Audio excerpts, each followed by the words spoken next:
Hi, good afternoon. Welcome back, people. How you doing? Owen, how you doing, Sebastian? Hi, I'm good, thank you. Great stuff, man. How's everything going? How's everything in the UK? It's cold, but it's good here. I don't know if you remember, my dad Jeremy often Yes. joins you at this congress. Since this time it doesn't involve a week in the Caribbean, he's decided it's my turn to come. Well, I mean that's dad's for you, isn't it? That's dad's. They always get the good stuff, and then they give you the evolving parts afterwards. But no, don't be in doubt. COVID will not last forever, and you know, when we next year or the next 2 years when we have our next conference, if he says, well, I'm going this time, he said, no, my job is to deal with the Caribbean, so you stay back in the UK and I'll be in the Caribbean at the Congress. That's right, I'll be trying that one. Yeah, try that one. It sometimes works. It doesn't work with my dad, but you know, it sometimes works with you. It might work with yours. It might be a little more amenable. All right, so we've had a great session this morning. We now slide across to one of our title sponsors, Vita B Health, and Sebastian is going to talk to us a little bit about the product line from Vita B, and how we should try to look to incorporate their products into our Caribbean beekeeping enterprises. So without further ado, I'm going to pass you straight across to Sebastian. Take it away, mate. Great, thank you very much. Is this all working okay? Yep, we can see you loud and clear. It's perfect. Excellent. So, yeah, first of all, a big thank you to everyone for joining us this afternoon. I know that nobody switches on their television to watch the advertisements, and commercial sponsor presentations can be a bit like that. I'll try to make this interesting, maybe even a bit educational, to show my appreciation for your time. So my name's Seb Owen. I'm Commercial Director at Beekeeping Health. We were formed back in 1997, and we're still the biggest dedicated honeybee health company globally. We're active in about 55 or 60 countries around the world, and always working to keep your bees as healthy and productive as possible.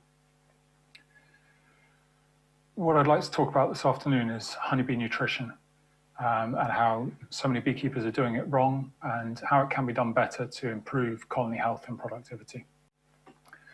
Some of what I'm going to talk about came from our apiary here in the UK, so I thought it might be interesting to share a couple of photos. We're based in a town called Basingstoke, which is about 50 miles southwest of London. It's a relatively small town.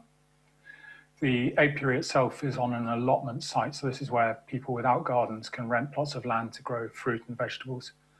And the apiary is less than a mile as the bee flies from our office. With the allotment crops, the gardens of the town and the surrounding farm fields, we've got a lot of canola and that sort of thing. There's plenty of good forage for the bees. We've got a small apiary, just 10 or 12 colonies, mainly running on single brood box 10-frame Langstroths. We've also got a few of the British National hive types. So when we set up this apiary, one of the main purposes was to allow us to speed up a bit our research and development program. We've always worked with researchers in Italy, Greece and Cyprus, mainly because of their great climate, and we've got good links with their researchers and institutions. They've got great coffee and wine as well. And we will continue to do this, but the apiary here in Basingstoke is very useful for looking at projects. When we're asked to evaluate things, we can get early experience and results with our own bees, and then decide whether or how best we're going to move forward.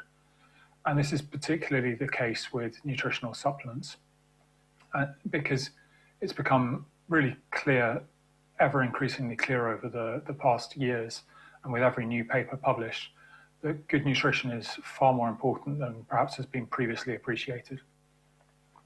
We all know that the cause of colony collapse disorder, and I'm sorry, I'm sure you're as bored of these three letters as I am, but the cause hasn't been found, but it's almost certainly multifactorial. Problems like agricultural pesticides, intensive agriculture, varroa, all combining to stress the bees and cause the colony to collapse.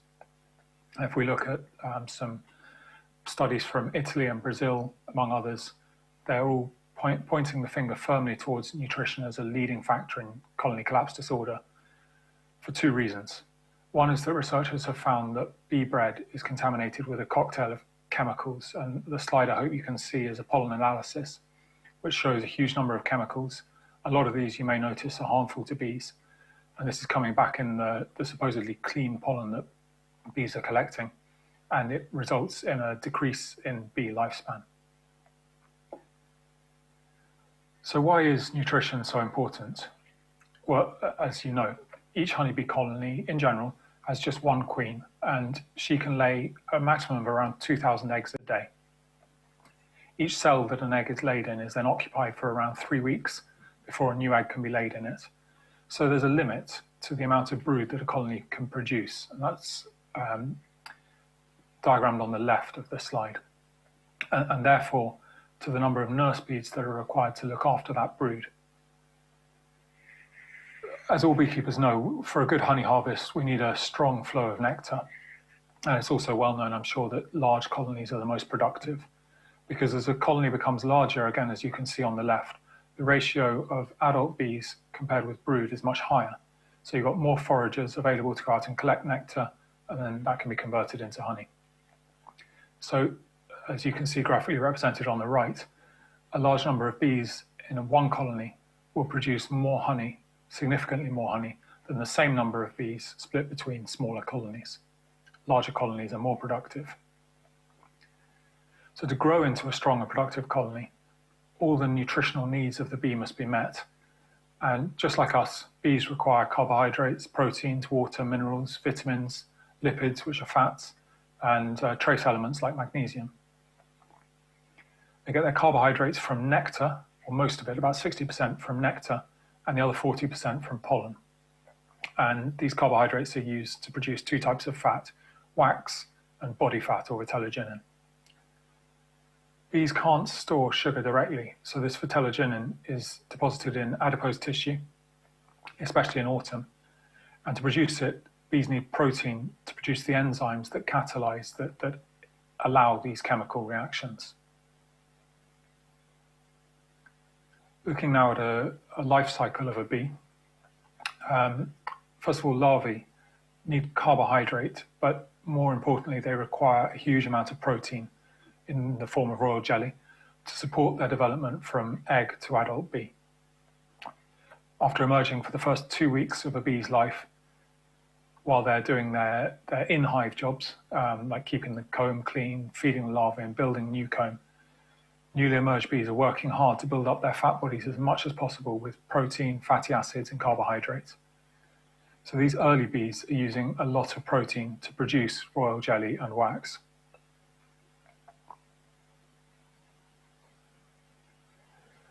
After a couple of weeks, after 14 days, the peritrophic membrane surrounding the gut starts to degrade, and the bees are no longer able to produce protein.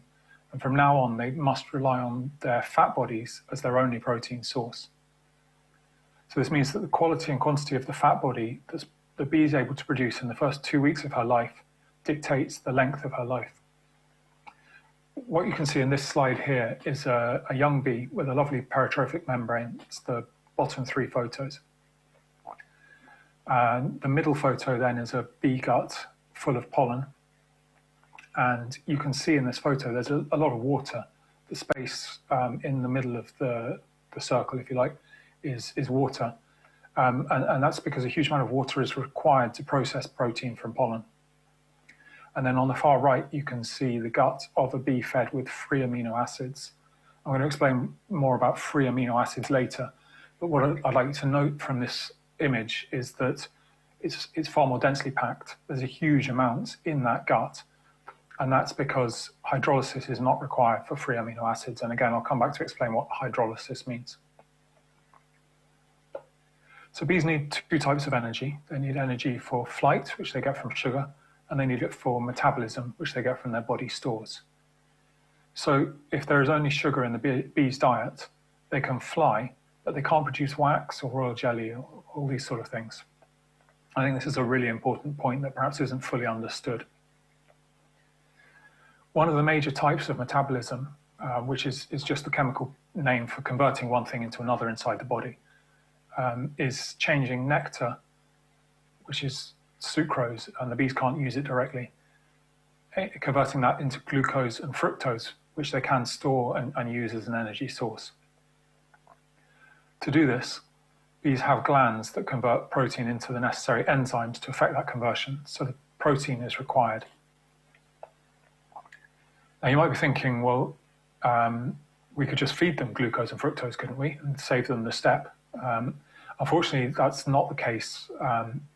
The bees still need to process those sugars if they come in the diet, so there's no advantage. They still need the protein to do the processing.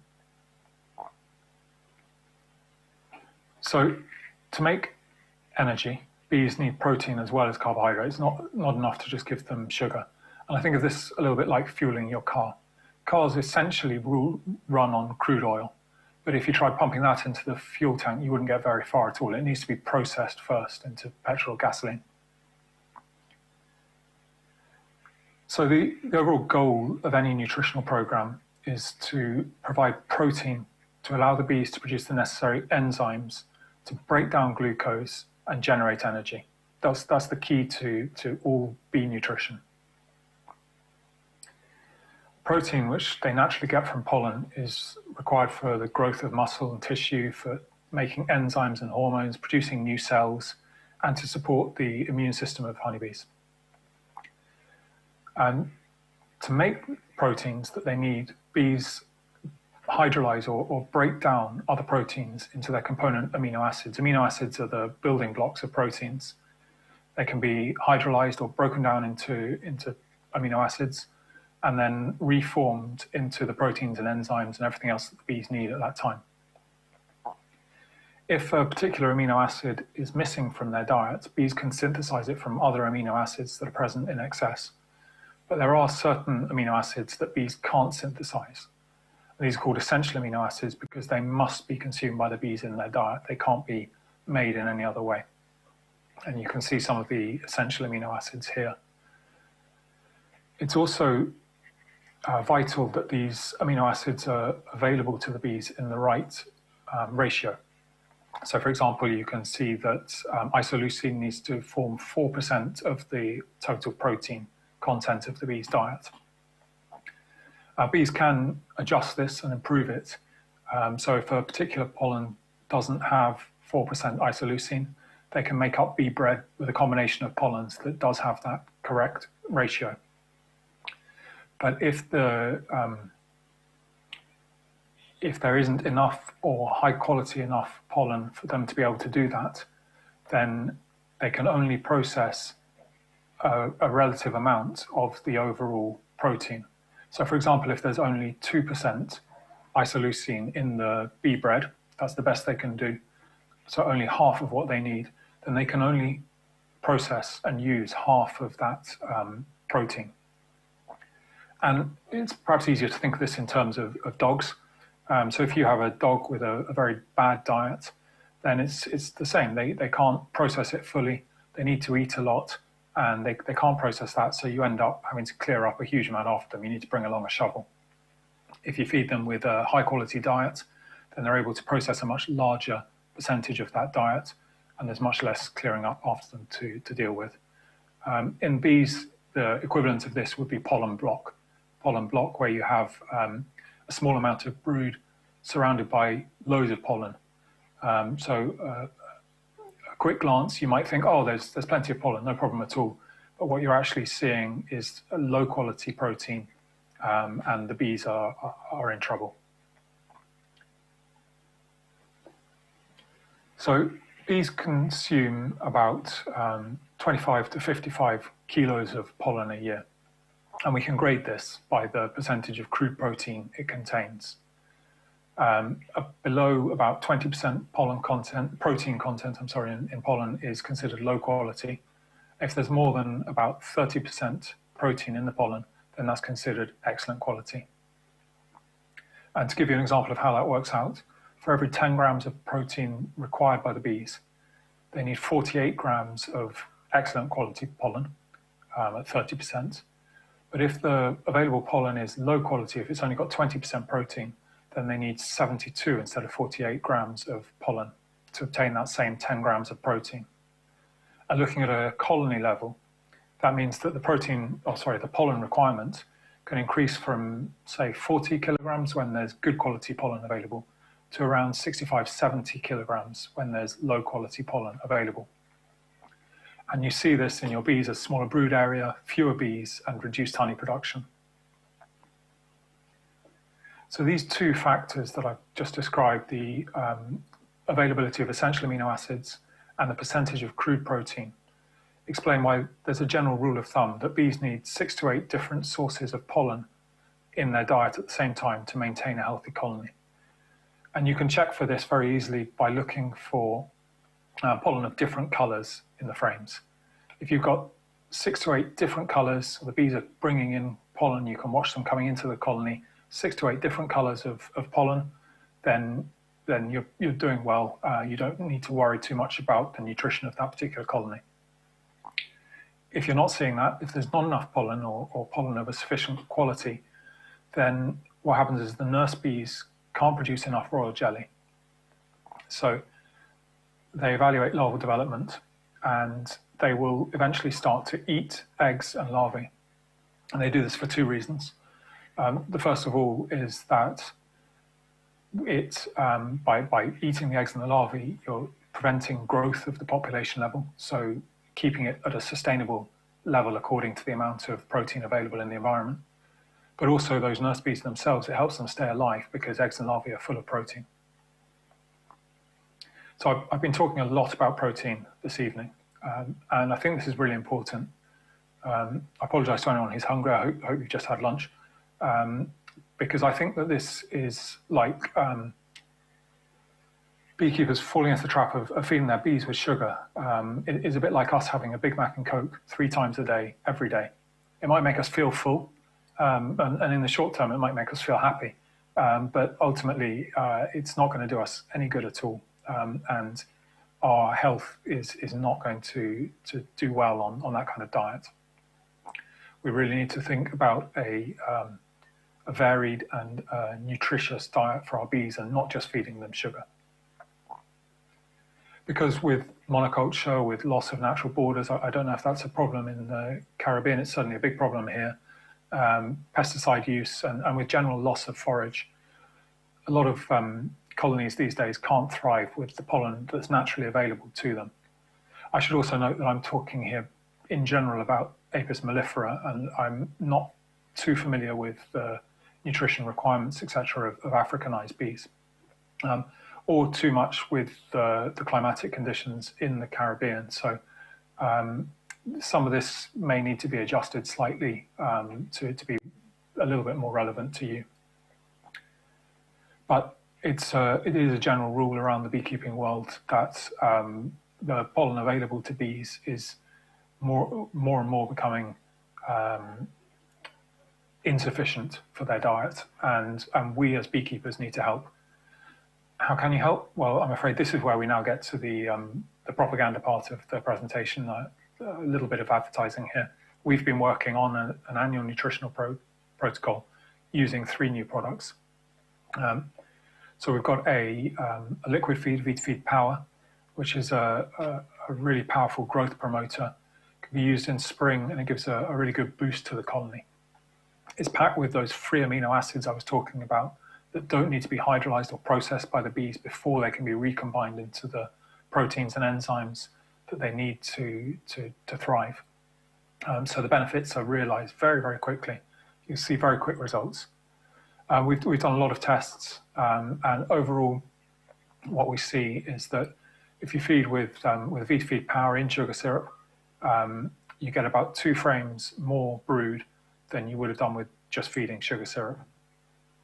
Another point is that there's been some relatively recent research into the effect of vitamin C on increasing tolerance among bees for varroa and reducing infestation levels.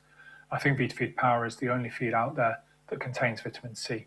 Now, I'm not by any means saying that it is a treatment for varroa control. Absolutely not. It may not even have a particularly noticeable effect, but there's some evidence there that it might give the bees a bit of extra help in fighting varroa.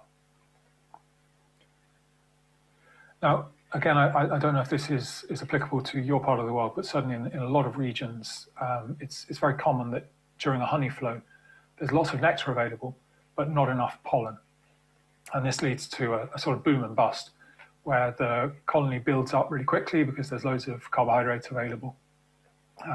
But then the nurse bees realize that there is a lack of protein or high enough quality protein, and they very quickly regulate the size of the colony, and you get that crash. To help in this situation, we've got a powder feed, Beekeeping Nutri, which is a pollen supplement, protein supplement that leads to a significant increase in honey production. We're not sure exactly why that is, but we think it's probably because it's helping the bees to live longer and forage more. And then we've got a patty, which here in Europe and in the US we'd use typically in the autumn, preparing bees for the winter. I think in your region it would perhaps be best used in conjunction with Beefeed Power towards the end of the rainy season. So this is again, trials that we've done, extensive trials. We've seen that in general, using this patty as against just sugar fondant gives about 2 extra frames worth of brood. I also note that the Beefeed patty doesn't have any soya flour in it because there are 2 sugars in that that's toxic to bees. So unlike a lot of the patties, we've used a vegetable flour. So I mentioned Beefeed patty, Beefeed Power both result in 2 extra frames of brood, roughly, compared with just sugar. And that there is demonstrating the benefit of using protein. Now you might be thinking, okay, well, let's use the 2 together, and we would recommend that. And we'll get 4 frames more brood. So we tested that, obviously, and you don't. You get 2 more frames of brood. So why is that? It took us a while, but we realized that you've just got 1 queen, and she can only lay those 2,000 eggs a day. So what we're doing with each of these feeds is allowing the colony to develop as quickly and efficiently as it possibly can. It's maximizing its potential, and it can't physically go any faster than that. So what we looked at is using this annual nutritional protocol across the year. Forgive me for using the British prices there, but we looked at the effect, and the average was 2.5 or so kilograms more honey each year, for an average of about a third more honey over the year. More importantly, you had healthier colonies who were better able to resist disease and better prepared for the winter or for the season when there is less available forage. And in the UK, and I don't know if this is relevant to other markets, we haven't done a survey of prices elsewhere, but in the UK we found that if you spend £1 sterling on our nutritional protocol, then you'd get an average of about £4.50 back in terms of more honey that you can sell. So it's a worthwhile investment. So that's just a quick overview of nutrition, the benefits of nutrition. I think the key takeaway there, even if you never use any of our products, please consider using some form of pollen supplement, protein supplement for your bees to allow them to develop to their best potential, to keep them healthy, to keep them productive.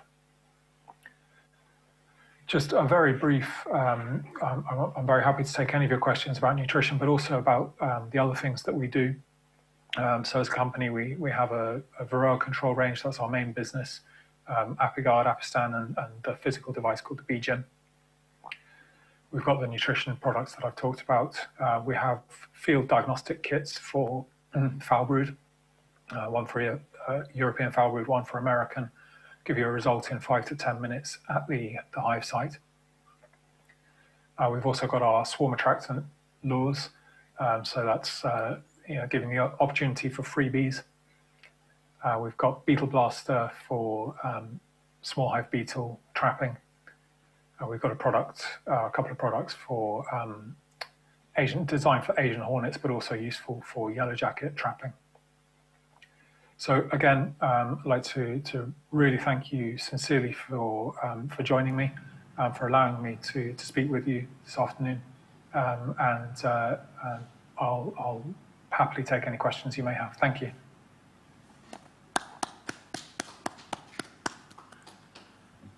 Thank you very much for that presentation, Sebastian. Very informative.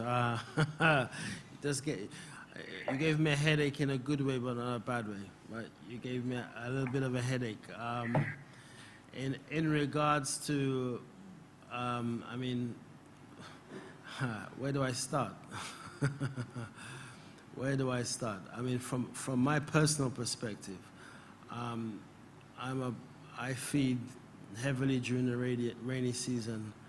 We breed colonies, myself, my colleague, and my other colleagues, we breed queens. And we also make nooks of bees. So it's very important for us to feed during the off season, especially our smaller, younger colonies. So from the standpoint, with the information you're giving me now, is that you really have to make sure that your protein levels inside the hive are really, really on top of its game. And feeding with syrup, that alone is not really enough at all, which is very good information. I do see there are some questions online. Risha Alain, do you want to come live and speak? Can we connect Risha Alain? She's there in the Q&A box. Let's let them answer online if they wish to.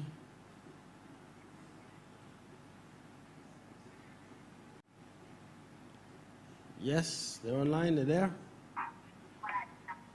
Risha Alain, you can go ahead and give your contribution directly.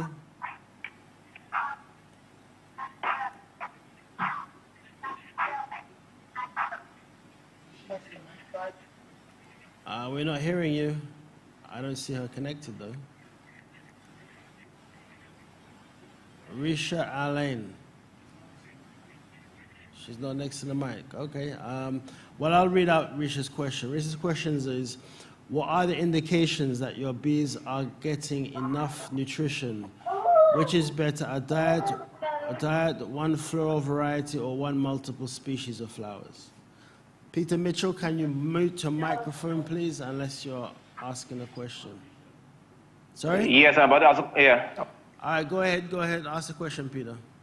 Yes, I was just very interested in the pollen analysis, where he said he got different, residues of pesticides in the pollen, because certain, since I have a farm, at one time, once in a while, I use pesticides, but I moved away from it and I was encouraged to use what you call organic pesticides. But one of the organic pesticides which is approved, it doesn't kill the bee immediately, but when I research the active ingredient, it stays in the gut of the bee for about 2 days, and eventually the bee dies out after about 2 or 3 days.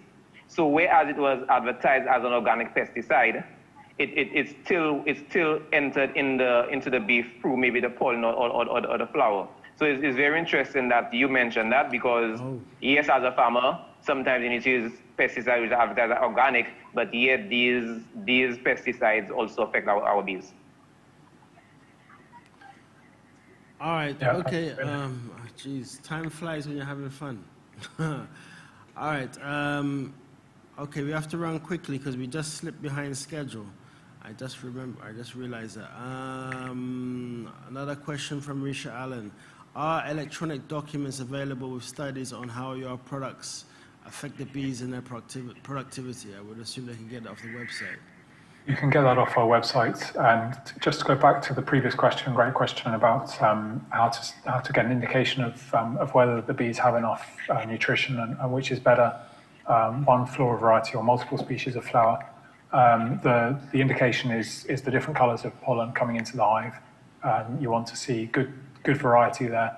And yes, absolutely, multiple floral varieties are very much preferable to just a single protein or pollen, sorry, because that may not have the right protein blend. The bees need to use multi-varietals to be able to produce a good balance of bee bread.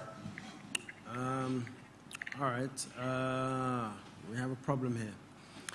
Okay, Angela Franklin, while I appreciate the need to feed when necessary, how does the Appy Protect product against wasp and swarms impact the honeybee, ensuring it's organic? So both of them are physical products. You're not putting any chemical into the hive at all. The wasp protection is a trap, but we've got a couple of different types of trap, and the swarm attractant is an impregnated wipe. It's a bit like a wet wipe, but it's not really, the bees aren't going to come into particular contact with it. So there's no issue there in affecting the honey. All right, one quick question again, which I guess I remember in my correspondence that I've been sent, in our communications prior to today, I did make note of the fact that I'm a user of the AppyGuard product, and I had problems buying the 3 kg tub out of the UK. And then we eventually got it out of the US. But Risha, Keenan Ashby asked, do you have distributors in the Caribbean? And unfortunately, there isn't. So we need to work on that. Yeah, we work with, we do work with a couple of people in the Caribbean. We work with St. Jago Honey Farm in Jamaica, and we work with Gladstone Solomon.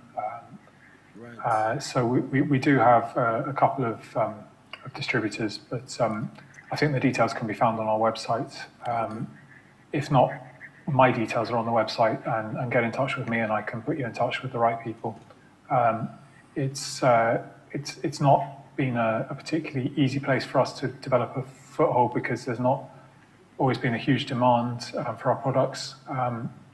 But we do want to make them available as much as possible. So we'll always try to help you. Yeah, I think, well, I mean, one of the traditional things, and I'm really pushing the envelope here because we've got another session due to start at 2 o'clock. One of the problems that we've had in the Caribbean is that we've been very much geared towards, don't feed, don't do this, don't do that, let the bees do their own thing, but yet you want to get as much productivity out of the bees as possible. And people are now beginning to turn around to the fact that they need to feed their bees because of climate change and different issues of that nature. So I think, after this Congress, and, you'll get some communications, we may have to AGBO may have to reach out to you directly and to see how we can strengthen the relationship between in the region to get your products out to the various beekeepers. That would be wonderful, and hopefully I'll be able to, in due course, come and visit and talk to you guys in person about it. Yeah, there's a good comment here from Hugh Miller. He says, bee nutrition makes the beekeeping expensive, and locally most supplements not available. So, it's already a very tight costly activity, and then some persons may not have the resources to buy the nutritional supplements as well because they're not at the large enough scale to really make that difference. So that's one of the issues. I absolutely agree, and our products unfortunately are expensive. They're fantastic products, really high quality, but they are expensive. We know that they provide value for money, and you will get back more than you put in terms of cash. But that does rely on being able to buy them in the first place to justify that cost, and I understand that that's not always possible. All right. Okay, so unfortunately, we're going to have to... this is a really dynamic session, and I wish we had given more time to it. I think maybe if, Sebastian, if you're in agreement, maybe we can look to bring you back before the end of the week, maybe tomorrow, to do another session for us if I can try, if there's a need for it, because I know there's some questions, or what I can do is probably circulate your email address in a number of the various beekeeping groups that I'm a part of, and other persons can circulate it, and you could get some direct correspondence in with them to establish where we go from now with regards to beekeeping health and how we should look after our bees. Probably what we could do is we'll post Sebastian's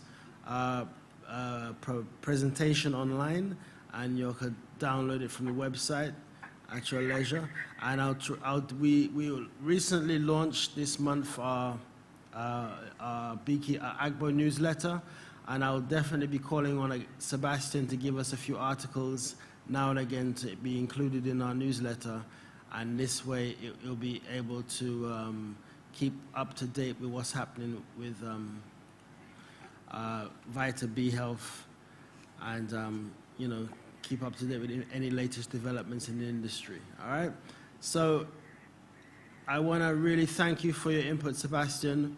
We have to switch across because we need to continue our country papers from yesterday. I'm just pulling up the link to share to everybody in this group so that everyone has the link and knows what's happening. All right, this is the link. I'm just copy pasting it now. Let me post it into this forum. All right, so for everybody, all panelists, all attendees. Okay, so this is the link for the, I just posted in this group the link for the Zoom link to continue to do our country paper presentations. I know there is panelists who have to present that are probably trying to get into the group, so we need to end this session so we can start the next session. So Sebastian, greatly appreciate your presentation. You will be hearing from me directly for sure in the very near future. Please continue to participate in the Congress, everybody, but we're going to leave this session now, and we're going to open our next session straight away so we can finish our country papers today. Thanks very much for having me. Anything I can do to help? It was a pleasure, pleasure. The information you shared was invaluable. Thank you. Thank you very much.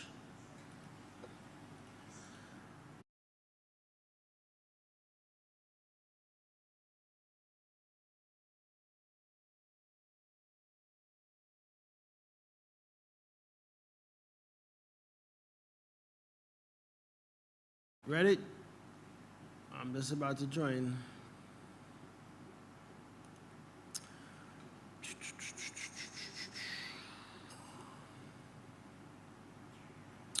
All right. Okay, good afternoon, everybody. Sorry for the delay. We were wrapping up our Vita Bee Health session. Ready?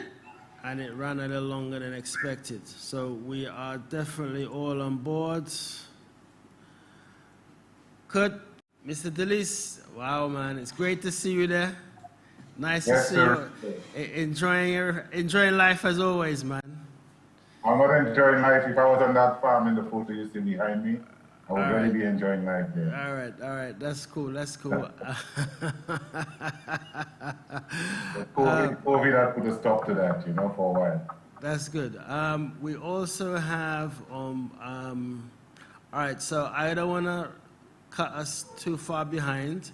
I know Miss Lightbourne has another seminar to attend to shortly, so I am going to cut straight across to Miss Lightbourne, and if she can, I know she's ready to go. She's got a smile on her face, and she's ready to rock and roll.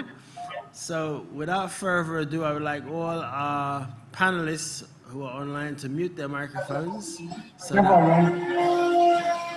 so that Miss Lightbourne can have the floor and can proceed as requested. So, Miss Lightbourne, all yours. Thank you very much, Richard. Thank you very much. And I really want to commend you and your team for the great job you've been doing this week. It's been very informative. I've missed a couple of questions, but we have to come back. Yeah, David Small, please mute your microphone, please. Please mute your microphone, David. Oh, you just unmuted it. I'm gonna share my screen here.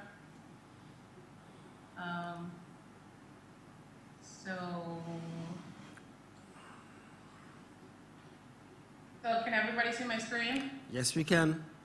Okay, so thank you very much for allowing me to give the country report on behalf of the Bahamas.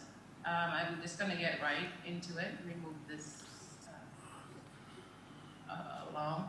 So to just give you a background of the history of beekeeping in the Bahamas, this is actually our second, I think our first, we attended the first ACO Congress in 2016. That was the last one, I think, in Tobago.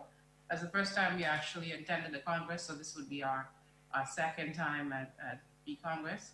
So to give you a little history of beekeeping in the Bahamas, it really was started in 1800s, maybe before that with the Benedictine monks. Then we had a Mennonite mission in North Andros. Andros is right here, it's actually the largest island in the Bahamas. As you can see, the Bahamas is an archipelago. We stretch from Florida, right off the coast of Florida, to Cuba. Our last island is closest to Cuba. You actually can see the lights from Cuba from that island. And so we are definitely a chain of 700 plus islands, rocks, and keys. So Andros here, we had a Mennonite mission group that came in, and to this day, they're still practicing beekeeping and selling honey. So very famous honey from that area. We also had a history of having bees imported into the country for the citrus groves. We had citrus groves in Grand Bahama and Abaco, our twin islands here that were affected by Dorian. We had citrus groves, 3,000, 4,000, 5,000 acres of citrus that Florida Natural Orange Juice and orange groves would have on these islands because sometimes they would have frost in Florida and they wanted to have a backup. So they would bring bees to these islands to help to pollinate the citrus groves there. As far as IECA and IECA getting involved in beekeeping in the Bahamas, we started that in about 2015. We had a group called Goldstream Limited that came to us and asked us to, provide some training in beekeeping. Before we have a lot of older beekeepers here, and they've been doing it for 30, 40 years, but that's more individuals. But in terms of people coming together as a group and trying to learn more about beekeeping, that started with IECA, farmer cooperatives, and Goldstream Limited. And for our very first current apiculture workshop, where Dr. Manuel Sanchez introduced the Peroni hives, we had about 60 people to that workshop. I really didn't expect that, to have all those people at the workshop. We had almost had standing room only, definitely not COVID protocols in that case, but a good thing we were able to touch each other in those times. So since then, we've trained over 400 persons in beekeeping on 7 different islands. We're still pretty much a fledgling industry here in the Bahamas. And based on, in terms of the vegetation, we have 2 types of islands here. We have pine islands, where we have pine forests, and then we have coppice islands, which is pretty much bush. And then we have a population of 385,000 people. So just to give you a quick snapshot of the islands where we have heard that there are bees, because we do have some islands that actually don't have honeybees on them. And so based on speaking with different individuals, just put a little, the names of the different islands that have the bees, and as well as the area of those particular islands. So the whole country is 180,000 square miles, and that's ocean included. And then this is the area for those islands mentioned. So the type of bees that we have in the Bahamas are Apis mellifera. We say we have Italians, but we're still in the process of doing a lot of baseline studies because we are islands, we've seen differences in behaviors in the bee populations. That's why I kind of have a question mark there. So we still have to do a little bit more, I guess, DNA, get some more DNA testing on the different colonies on the different islands to say for sure what different species that we have here in the Bahamas, as well as the native bees. So the number of colonies in the Bahamas are approximately 800 plus hives, about 65 beekeepers. Again, this is an estimation based on the baseline studies we did earlier in the year, because sometimes it's difficult to get people to come forward that they're actually beekeeping or get information from people when we're so disjointed. A lot of it is word of mouth at this point. The government does not, the Ministry of Agriculture does not have apiary department or extension officers in that area at all. So it's pretty much very much a private sector thing right now. So the number of beekeepers, they just range from about 20 years old to 70 years old, and 20% of them are women. The production levels varies based on having conversation with different beekeepers, average about 4 gallons per hive per year. So hopefully moving forward, we can get our beekeepers to keep better records or teach them how to keep records. And actually in all areas of agriculture, that's a challenge for us. So moving forward, we will continue to build capacity in that area. So some successes and challenges to the growth of development. Through the IECA Bioeconomy Project for the Bahamas and Barbados, we were able to get some baseline data of beekeeping in the Bahamas. IECA hired consultants from the Latin American Caribbean Network of Beekeeping and Agriculture and the Dominican Environmental Consortium to come and do the baseline studies for us and Barbados. I'm so glad to see Santiago here on the call. And we were able, the time was very short, but we were able to visit at least Capital, where most of the beekeepers are, and in New Providence, and then Exuma. And so these are just some pictures of our visiting different beekeepers. Santiago and Cesar in Exuma here, with the Exuma beekeepers, display hive, and then the national co-op here that we're still trying to form here at our office at IECA. Some of the problems that were identified in the baseline studies were the lack or weakness of community organizations and groups. We definitely know that that's a weakness of ours. We're still working on getting our national co-op up and running, even though we have smaller groups on different islands for beekeepers that aren't formally registered or formally recognized. So the absence of, the other thing is the absence of technological packages adapted to the local conditions, poor link with the markets. Needless to say, there's a lot of demand for local honey here. There's a lot of demand for local honey, period, considering that we have 2 very large resorts here, in fact, the largest in the region, as well as other hotels and grocery stores.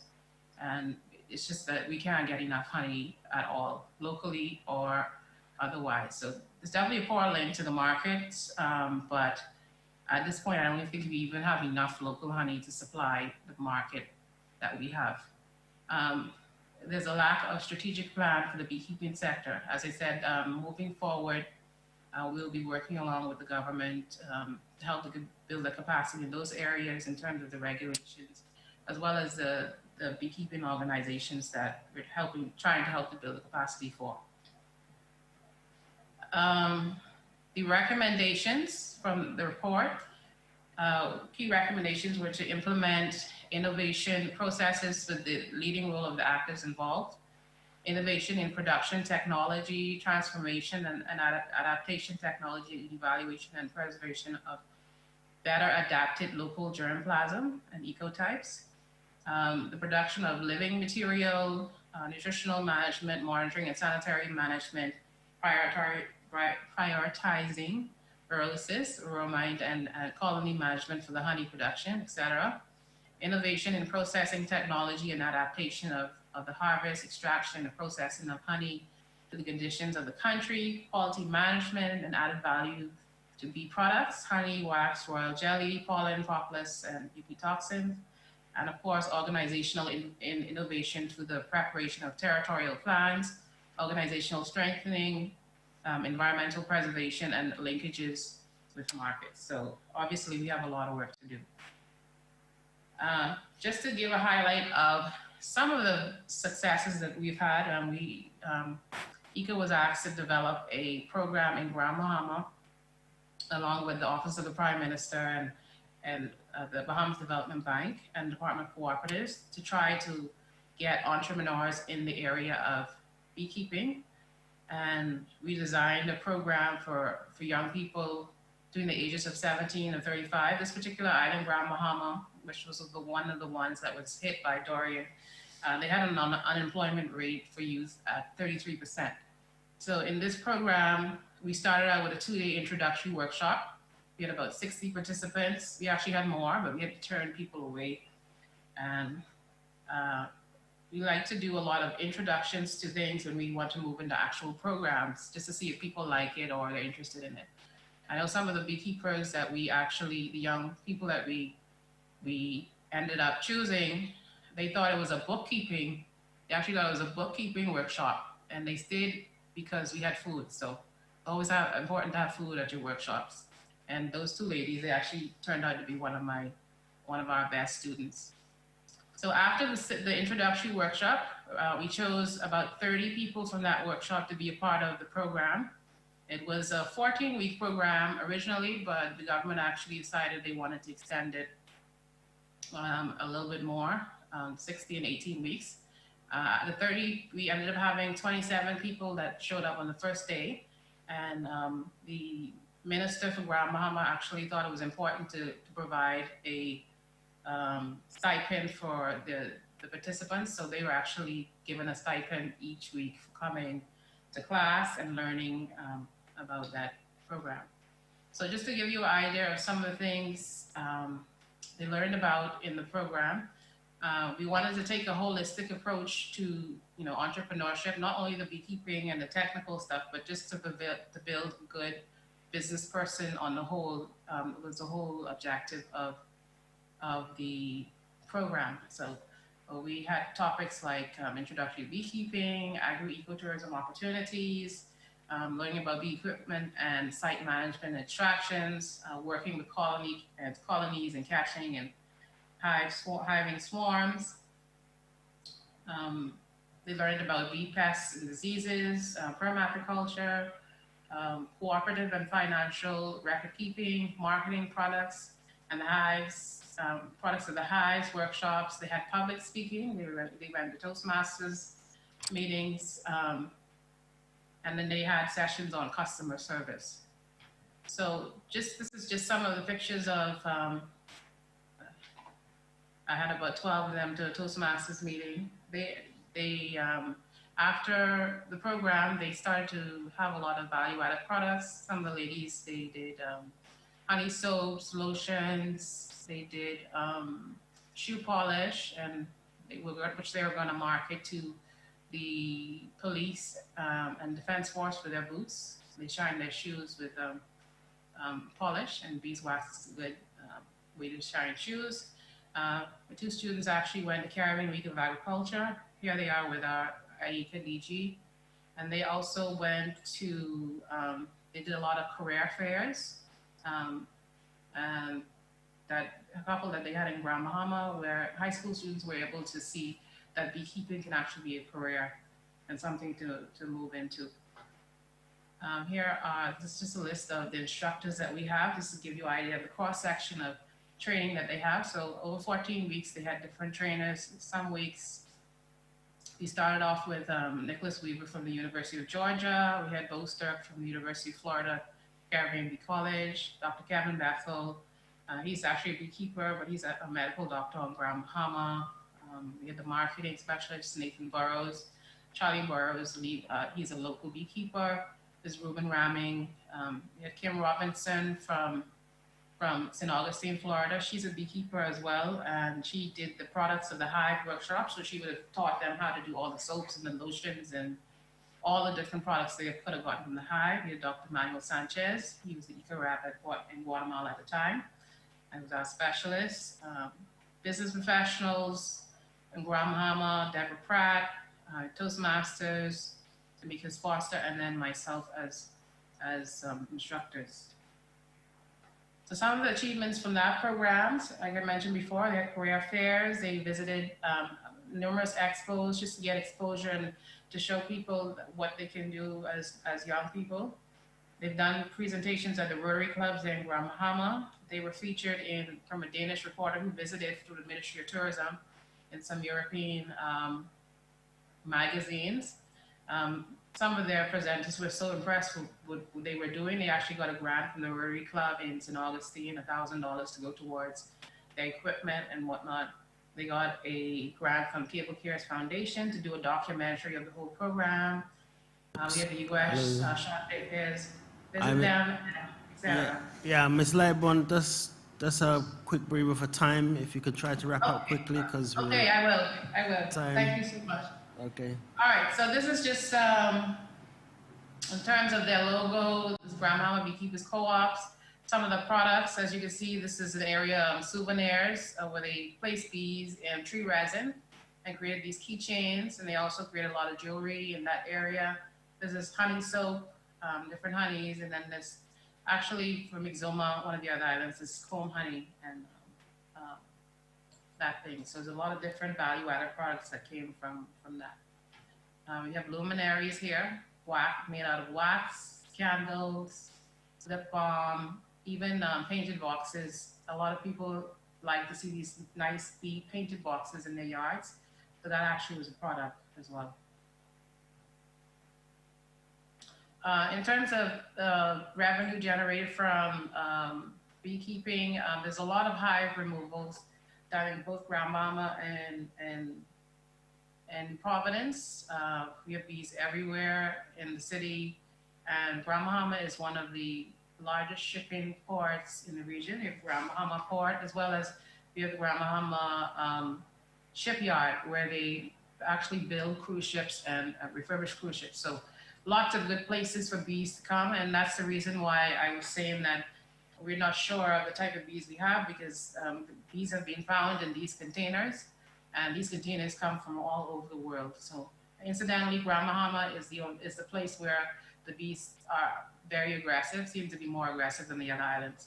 So for removals, beekeepers tend to charge about $200 US starting price, and that depends on location, how long they think the job is going to take, if you need scaffolding to go on tall buildings, et cetera, et cetera. So they would do the assessment, and actually we've agreed in the group to start at about 200.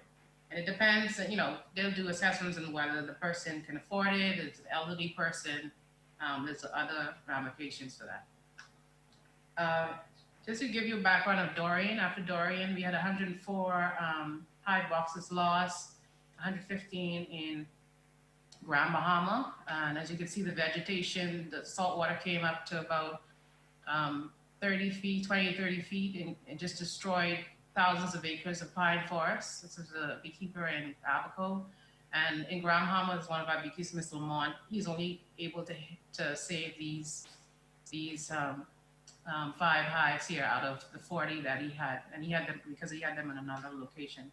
So a lot of the vegetation was lost after that, and bees lost their homes. So they were pretty much everywhere. After Dorian, we were able to donate through the Rapid Response Action Program through IECA. We were able to donate hive boxes to the young people, as well as we had, some of the lecturers, they raised funds for the beekeepers in Grand Bahama at Apimondia last year. Just recently, the Beekeepers Co-op in Grand Bahama got $20,000 from the government to continue with their process. We do have some challenges in terms of the way bees are perceived in the Bahamas. As I mentioned before, Grand Bahama, the bees tend to be more aggressive than the ones in Nassau and some of the other islands. And also we were able to see more varroa mites Varroa in Grand Bahama than any of the other islands. We haven't really seen them in New Providence or Exuma or some of the islands, but definitely they are in Varroa is in Grand Bahama. So this is something that we need to get a hold of. We actually had about 2 people killed there from bee attacks. Some of our community partners have been the Exuma Foundation, as I mentioned, the Savannah Bee Company. They've been a very good partner of ours in our bioeconomy project last year. I had Mr. Ted Denard from Savannah Bee Company came to be one of our trainers, and he's a wealth of knowledge in terms of marketing bee products. These are some of the bee products they have, even in terms of providing a pump, which I never thought of for honey. He sells this separately to go along with the different varieties of honeys that he gets from all over the world. Okay, Miss Lightborn, we're into the 25-minute plus zone. Oh, sorry, I didn't realize it was so long. Okay, Yeah, so that's 15 minutes per presentation. And I am done. Fantastic. In terms of future projects. All right, thank you. Any quick questions for Miss Lightborn? Anybody got any quick questions? Miller's Apiary. I'm so looking forward to traveling to the Bahamas. Lots of interesting work with sharing of information. Bookkeeping to beekeeping. Interesting. So somebody's coming your way to see you soon. Okay. Thank you. All right, but we got to push ahead because, you know, we've got a tight schedule. I can't push back any more country papers again. For a following day. So the next country on the list is Barbados, Mr. David Small. Before you start, David, I just want to make a quick request to Tobago. Can anybody's got the chief apiarist in Tobago's email address? Can somebody just quickly just stick it in the group online somewhere or WhatsApp it to me? Because I need to get him in the group. Our email address from him is not correct. All right? Okay, so Mr. Small, and it's no reflection of you. Mr. Small is a big dude in the business of beekeeping in Barbados, man. So, Mr. Small, it's all yours. Unmute your mic and go ahead, please, sir. Hello, everyone. Good day, good day. We can hear you. Okay. Can you see the screen? We can see it, sir. Start your presentation, please. Yeah, cool. Yeah, as you all know, my name is David Small. I'm beekeeper in Barbados for time was a little lad. I got involved in beekeeping from 1977 until now. Beekeeping in Barbados was introduced in 1658 when the European settlers brought bees over on the ships. And since then, in 2004, we had some problems with the Varroa. In 2012, then we had Mr. Boster. He came to Barbados along with Thomas Moser. And they looked at the pests and diseases, and they found out we had a little Varroa, some deforming virus, but since then, the bees are back up and running. Actually. Enter.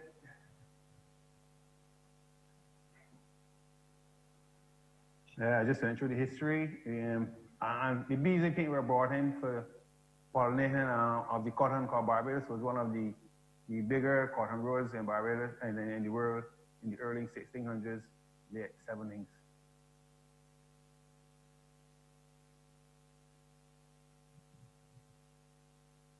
Something missing. Lisa Herrera.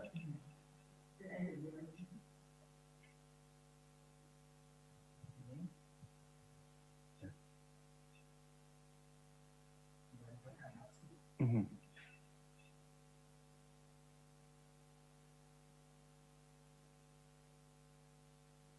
The type of bees we have here are strictly European. Some could be a bit defensive at times, but there's no, let's say, a real sighting of the Arconite bees in Barbados so far.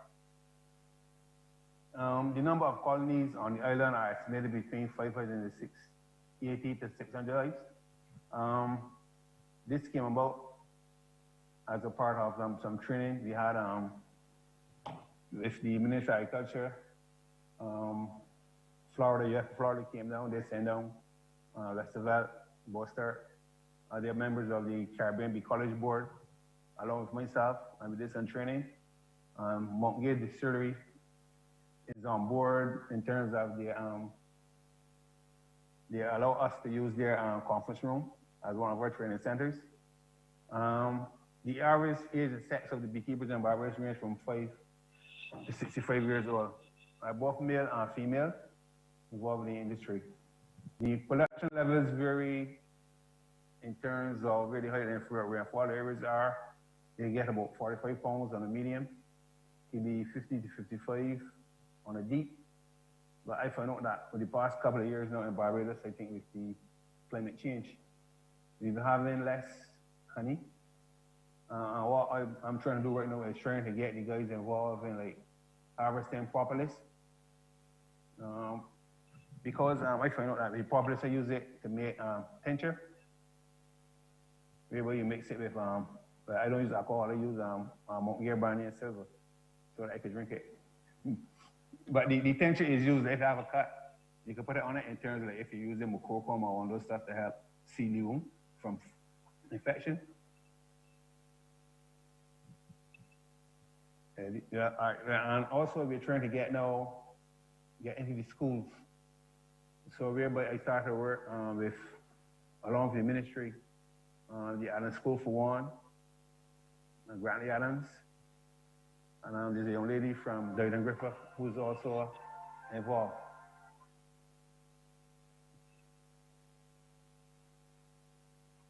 The success and the challenge, the development, to growth and development of the industry.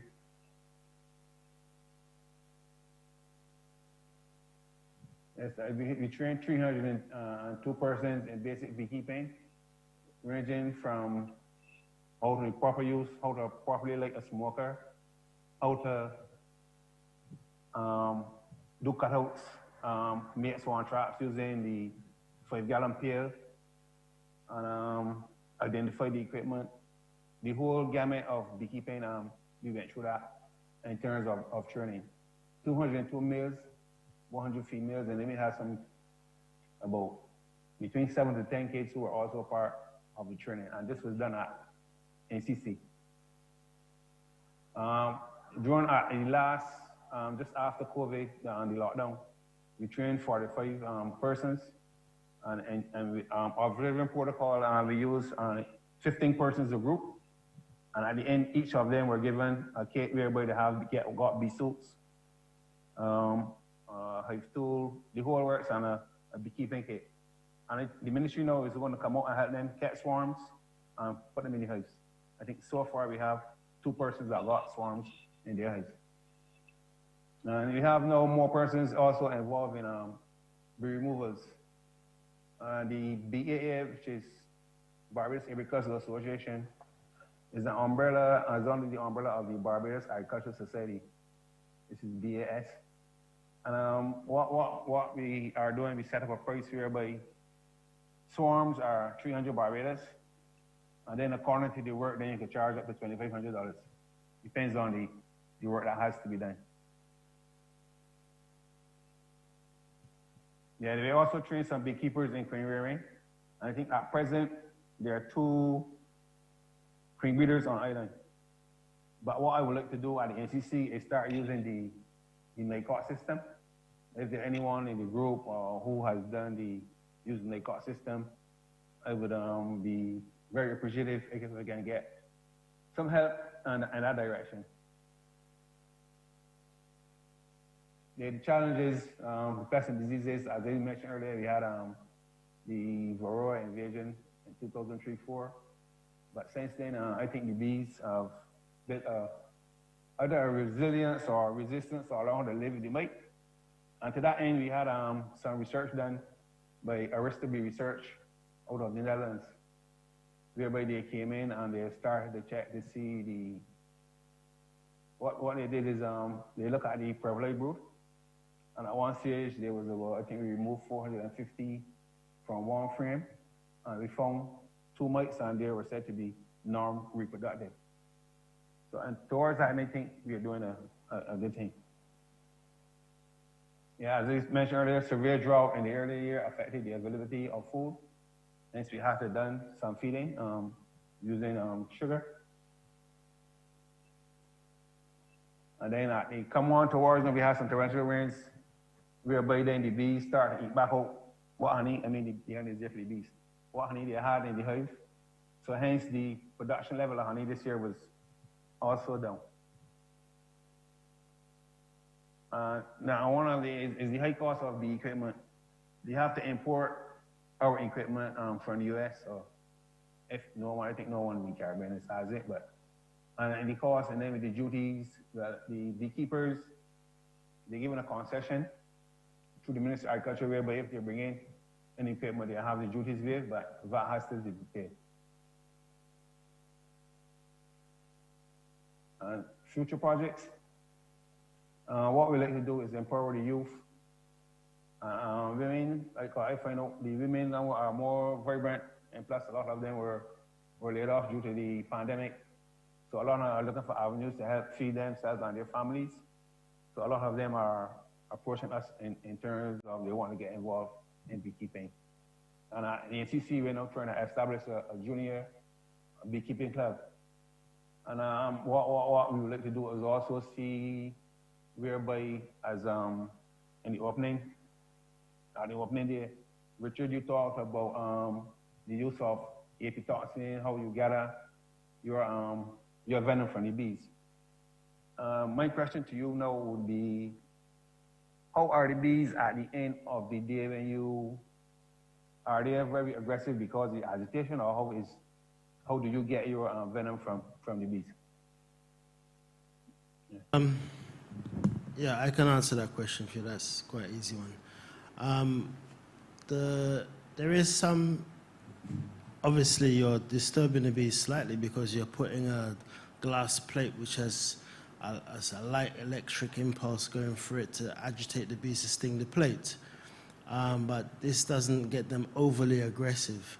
And we try to work with our less, well, not very least defensive, but mid-range bees, so there isn't too much chaos in the apiary.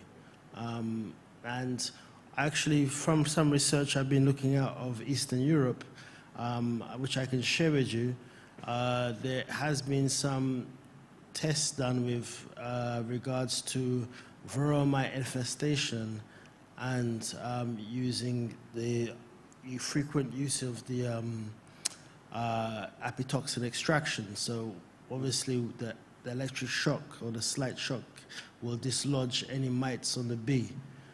So you'll find that you'll get a very good a low rate of mite infestation in the process.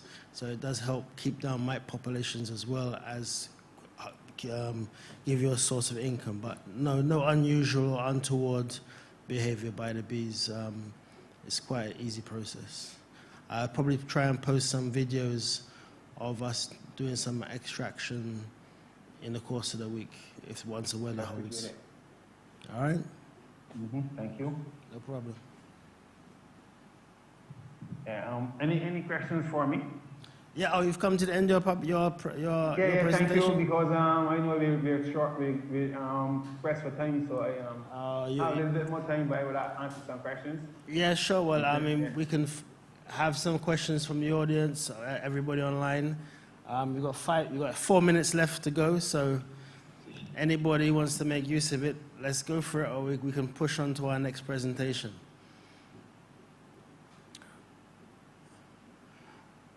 Nope, no takers. Going once, going twice, going 3 times. Okay, next presentation. All righty, our next presentation that we have scheduled is the Dominican Republic. Mr. Rivas, Santiago, you ready for us, sir? Ready. Let's go. The floor is yours, man. Tell us all about the Dominican Republic. We're waiting with bated breath. Okay, I'm trying to share my screen. Is there? Not yet. Okay.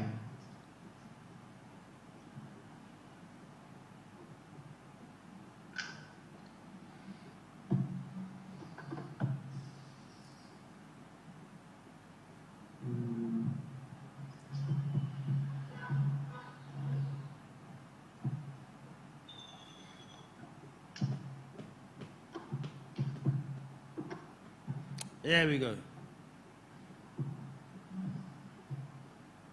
I think that's you. Yep, we got you, Santiago. Okay. Well, we're gone. You look. We just lost you. You just lost it. Okay. Can you see the presentation? No, we just lost it. Oh, sorry. Okay. Let's see what happened. Okay.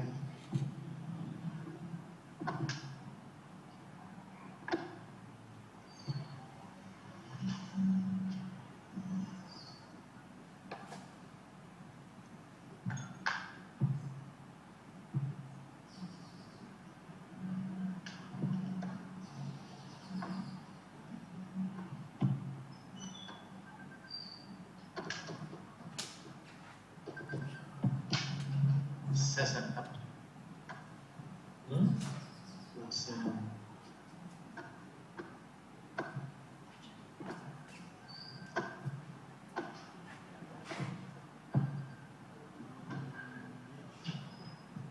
No se comparte.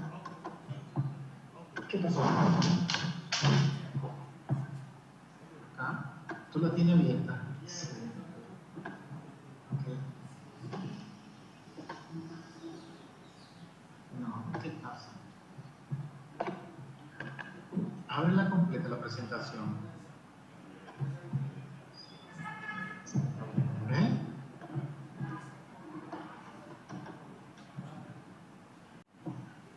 And sorry, we are having some difficulties trying to share the presentation, sorry. Has some technical difficulties that we're trying to solve, sorry. Quítala, quítala. Ponla en ¿cómo decirte? Minimizada, no la abra. Ok. Así, tú la tienes en...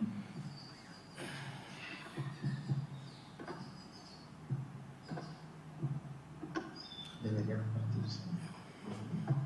Que tú deberías, pero tú vas a share.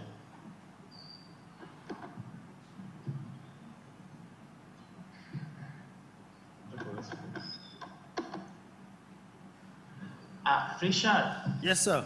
Aquí ya te veo acá. Okay. You were almost there. You were there. You just pressed the wrong button, I think. You were there. You had it on screen. Yes. We are trying to click the share screen, but it's not activated.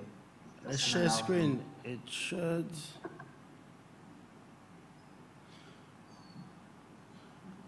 Okay. We could push ahead with another presentation, and then you can come back. All right. Okay. So, sorry. Who wants to go? We will be ready for the next time. Okay. Who's Okay, 596, 597, 597? Okay. Well, let's push ahead with another presentation then.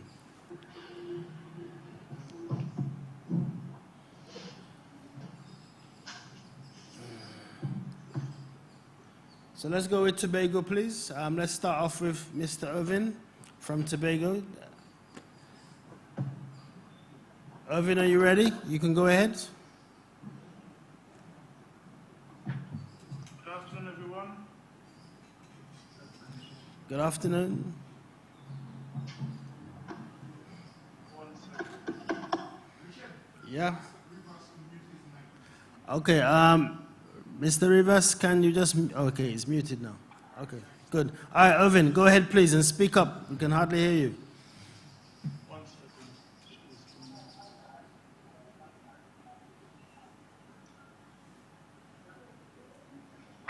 Right, good afternoon, everyone. Good afternoon. Right. My name is Mr. Cherry Irvin, Apicultural Officer attached to the Division of Food Production, Forestry and Fisheries. I'm here to bring to you a country report on Tobago. As you all may know, Tobago is a smaller twin island republic of Trinidad and Tobago, located northeast of Trinidad, southeast of Grenada, with an average population of 60,874, according to consensus done in 2011, with a land area of 300 kilometers square. Climate, tropical. Here is a map showing the disbursement of bees throughout Tobago. Majority of our beekeepers in Tobago and the western side of Tobago.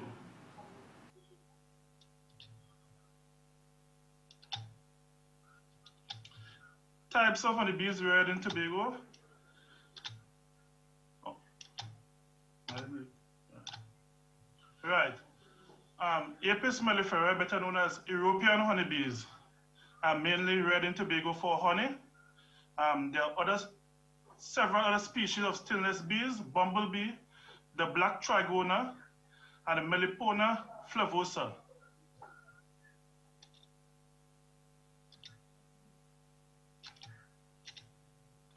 I'll give you a brief history of beekeeping on the island of Tobago. Based on reports, the said named species, Apis mellifera, was reared in the year 1918 and has been on an ongoing basis beginning in 1950 till now. In Tobago, we had the first Caribbean Beekeeping Congress, which we are back here in 2020, held by Tass and Mr. Solomon. Tobago Apiculture Society is the only society in Tobago at present, which began in 1992. All right, here's a demographic breakdown of beekeeping on the island of Tobago. Due to a recent survey conducted, there are 52 active beekeepers, utilizing 85 sites, and rearing 1,035 colonies.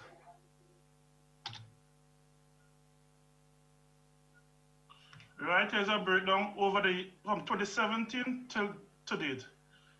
2017, we had 568 colonies. 2018, we had 1,025 colonies. 2019, 958 colonies. And 2020, 1,035 colonies at present. Comparison between male and female in the beekeeping sector, like active beekeepers, there are 45 male and 7 females.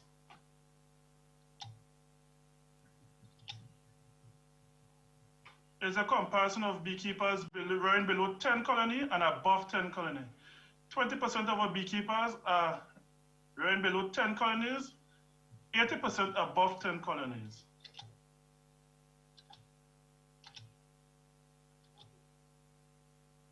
Our principal product in Tobago here is honey, and here's a breakdown of the price range. A 70 ml bottle could vary from $160 to $200. Beeswax from $50 to $80 per pound. Pollen $20 to $35 per ounce. We also do creams, soaps, beeswax candle, and a wide range of honey beers and a wide range of other products, which more females and housewives are getting involved in. All right? Here's a picture of a school tour, and likewise a visit from a foreign female beekeeper. We also have the Aki Monday, which is held by Mr. Gladstone Solomon, a kind of AP tourism venture.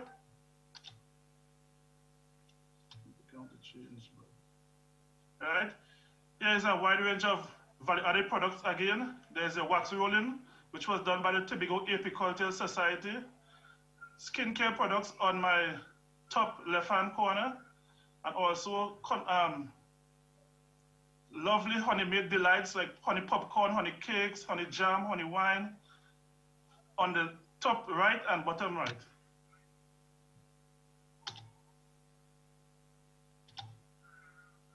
Threats faced by beekeeping in Tobago. rapid physical development, indiscriminate use of pesticide, deforestation, possible importation of honey. Challenges faced continue: predatory larceny, land tenure, climate change, availability of land, credit to access, access roads. Pest and diseases found in Tobago.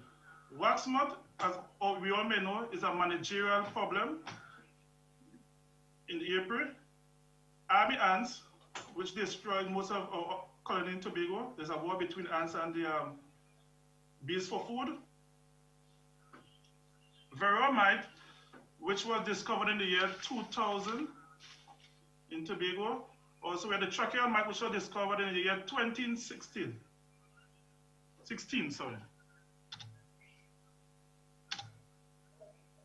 Level of government support.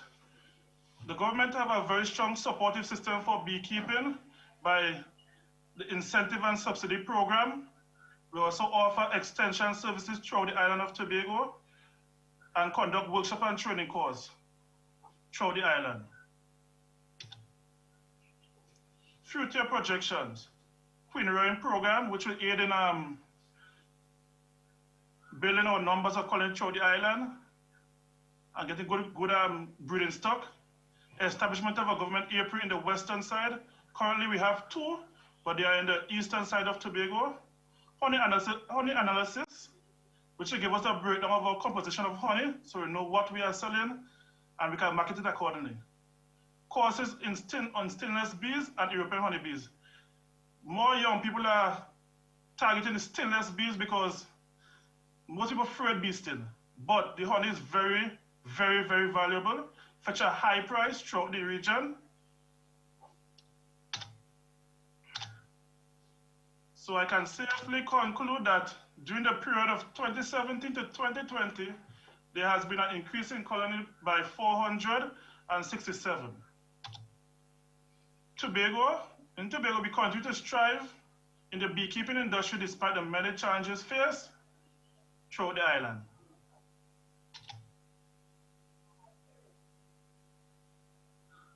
Thank you all very much for your undivided attention. Hope my presentation was very fruitful. Any questions? It's a pleasure being here in 2020 once again, virtual. Great stuff, Irvin, man. Great stuff, great stuff. And I love the time, man. 7 minutes and 55 seconds. We needed more people like you yesterday. Because like we had 4 presentations yesterday and it took us 3 hours. So, man, you got, Chet, we need more of you, man. More of you, man. More of you, man. More of you. Bring more of you, man. All right, because that's, I mean, I can stop and talk and go and get a cup of coffee and come back and we still got time left, but great stuff, man. Anybody got some questions to Mr. Irvin? No one is trying to work out how Tobago has nice, gentle bees and Trinidad has these firebrand bees, and none of them have crossed the path, man. I think you got like a shield, you know, between yourselves and Trinidad. We have more, due to our geographic location, Trinidad is more closer to Venezuela, and we are more closer to Guyana. You know, that's one of the major factors. Although we have traffic between Trinidad and Tobago every day, I don't know, it's a God-sent blessing that we don't have Africanized bee here yet. I'm not praying for it to come. Yes. I go to bees with my bees with a little veil, a jeans pants and a long sleeve shirt. Beautiful, my beautiful. My next time, Mr. Sananan had need to put a 3 and 4 bee suit.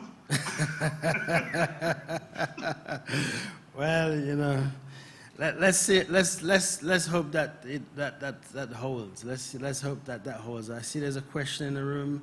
Lenny Rodney, if there's a threat of predatory larceny, why would you want to breed stingless bees? Well, the threat of predatory larceny, I will say, is about 5% in Tobago at this present time, but people are tending to ready stingless bees due to the no sting. People have fear of being stung. So like younger people will try because they read it and recognize that the value of the stainless bees honey is very high. Yes, yes, yes. Okay. Well, I mean, you know, what can I say? People will always be people, huh? Correct. Just have to look for that. Santiago, have you been able to resolve your issues?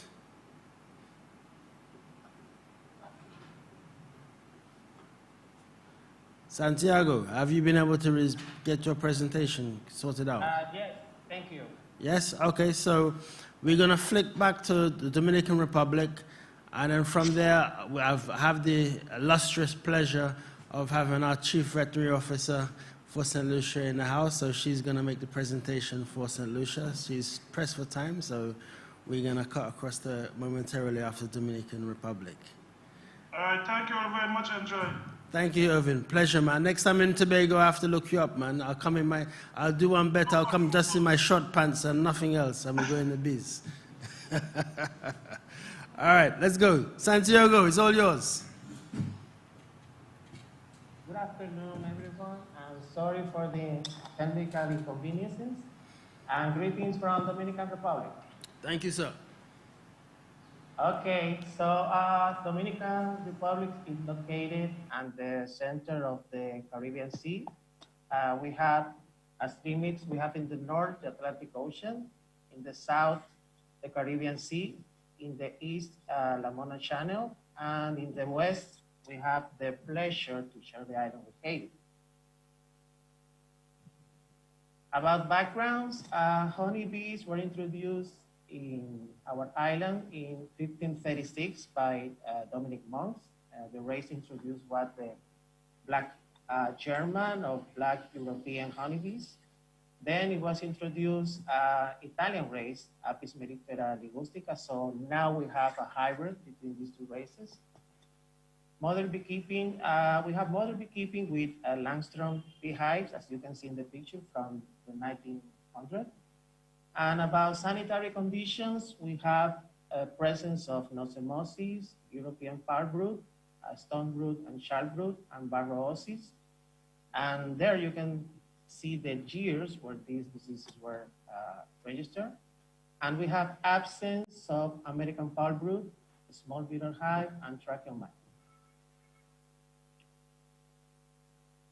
So we are, because I have the pleasure also to be a beekeeper, we are, according to our last agricultural census, we are 3,454 beekeepers, representing around 100,000 beehives.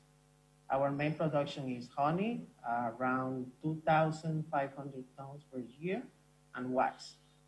We are organized in 37 beekeepers organizations and distributed in the whole islands, in all the regions, and you can see in the presentation, including 2 cooperatives, one in the Northwest and the other one in the North Central region. About value-added high products, we have honey itself, our main bee product, with a huge variety of presentations that you can see in the pictures. And also related to honey, we have honeycomb, honey sticks, crystallized honey, gray-wadded honey, meat, honey beer, and honey soap. And regarding other bee products, propolis, pollen, royal jelly, health and cosmetic products, beeswax lipsticks, and wax foundation. Regarding the wax foundation, we have, as you can see in the picture, we have 2 industrial wax foundation machines. One of them is related to a beekeeper organization in the East Regional, and the other one belongs to a beekeeping supplies supplier, also a very big beekeeper in the South. Okay, about success to growth development, we have institutional integration. We have been promoted several pacts and initiatives about institutional integration. One of them is the establishment of the Dominican Beekeeping Network with the support of Argentina International Corporation. This network is a joint effort of private and public institutions related to national and international beekeeping. This network interacts with beekeepers organization and the National Beekeeping Commission, identifying necessities and solving them through projects. This relationship with the National Beekeeping Program of Argentina for around 20 years was awarded with a successful case of family farming through an award sponsored by AICA and the Inter-American Development Bank in Washington, D.C. as a Contagro project. And this set the stages of the establishment of another network, Latin American and Caribbean Beekeeping Development Network, RELAC, with the participation of other countries as Costa Rica, Uruguay, and Haiti. Continuing with institutional integration, it was established the Dominican Beekeeping Cluster with participation of representatives of all the value chain, the beekeeping value chain in the country. Also, it was established the first beekeepers cooperative in the country in the Northwest region, which is our main honey production area in the country. Also, our first experience of honey exportation directly by beekeepers. You can see in the pictures their honey processing facility recently expanded with a fund with the European Fund, managed through the Dominican Beekeeping Network. Also, we have been promoting beekeeping in agricultural technical schools and universities. And through a participatory process, it was developed a strategic plan for Dominican beekeeping sector. Dominican Beekeeping 2030 is a 15 years strategic plan called Inclusive Development with Environmental Care. So about research, our main projects are related to varroa mite integrated management, considering validation of chemical, organic alternatives to control these external parasitides, and also cultural management strategy, and also training for the beekeepers. Also, a small hive beetle epidemic vigilance. We have the small hive beetle presence in surrounding countries, so we established a strategy including sentinel apiaries, and also training for our beekeepers. So all these local institutions related to the vigilance.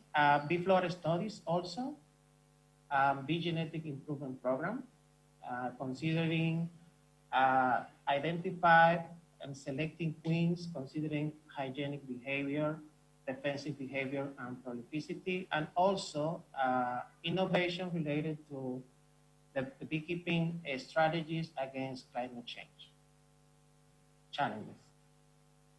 Okay, about training and technical assistance, we have established demonstrative apiaries for technological validation and training, providing training to update our beekeeping technicians and beekeepers. Also, we have a national beekeeping meeting, considering priorities in the sector that when prioritized with all the whole beekeeping sector. Also, considering the pandemic situation that is affecting all our countries, some colleagues for the beekeeping division are coordinating weekly virtual beekeeping workshops. As you can see in the picture, as every Wednesday in the night, we have this kind of workshops with local and international experts. You will have a pleasure to have experts from the Caribbean. Don't worry about the language, and it will be a good opportunity to practice Spanish also. About market linkage, our main achievement has been the access to European market, product development, the support to beekeeping entrepreneurship, participation in national and regional fairs, apitourism. We have 2 attractions, one in our main touristic region, Punta Cana. Probably some of you have heard about it. And we have the other apitourism attraction is in the border province of Dajabon, when we had there the support of the Ministry of Tourism, and also our annual National Honey Contest that has been celebrating for 14 years. Sorry. And finally, quality integrated promotion. We have been working in the update of our national honey normative.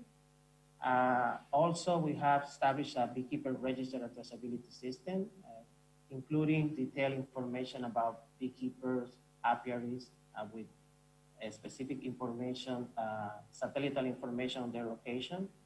Also, HACCP and good honey manufacturing workshops has been provided for traders, beekeepers, exporters. You can see here pictures of beekeeping facilities that have been receiving this kind of workshop. Also the promotion of certified honey extraction and manufacturing facilities. We have pictures here of 3 of them related to beekeeping organizations in the country. So finally, challenges. Considered by consensus in the sector, we have climate change, deforestation, high pesticide use, limited application practices, weakness in our beekeeper adaptation, outdated beekeeping legislation, bee product marketing, as I said, a small beetle hive in surrounding countries, and about future projects, the update of our beekeeping law to continue institutional strengthening at the level of beekeeper organization, the cluster, the beekeeping sector itself, and Latin American and Caribbean integration, to promote a network to provide technical assistance, including more demonstrative apiaries, and also beekeeping farmer field schools, methodology promoted by FAO, based in learning by doing. Also, to strengthen our active sanitary strategy and sentinel apiaries, to establish a beekeeping associate degree with the support of REDLAC, to considering their experience in Argentina, to establish a certified bee livestock production program for Dominican beekeepers, and to take advantage of the possibilities to export bee livestock in the region, to establish a quality management body that will be responsible of a quality seal as a guarantee for pure honey, to a strategy for bee-friendly plants conservation and planting, a very important project for us, honey and propolis characterization, and finally, a marketing strategy for local and international markets for our Dominican bee products. Thank you very much for your kind attention.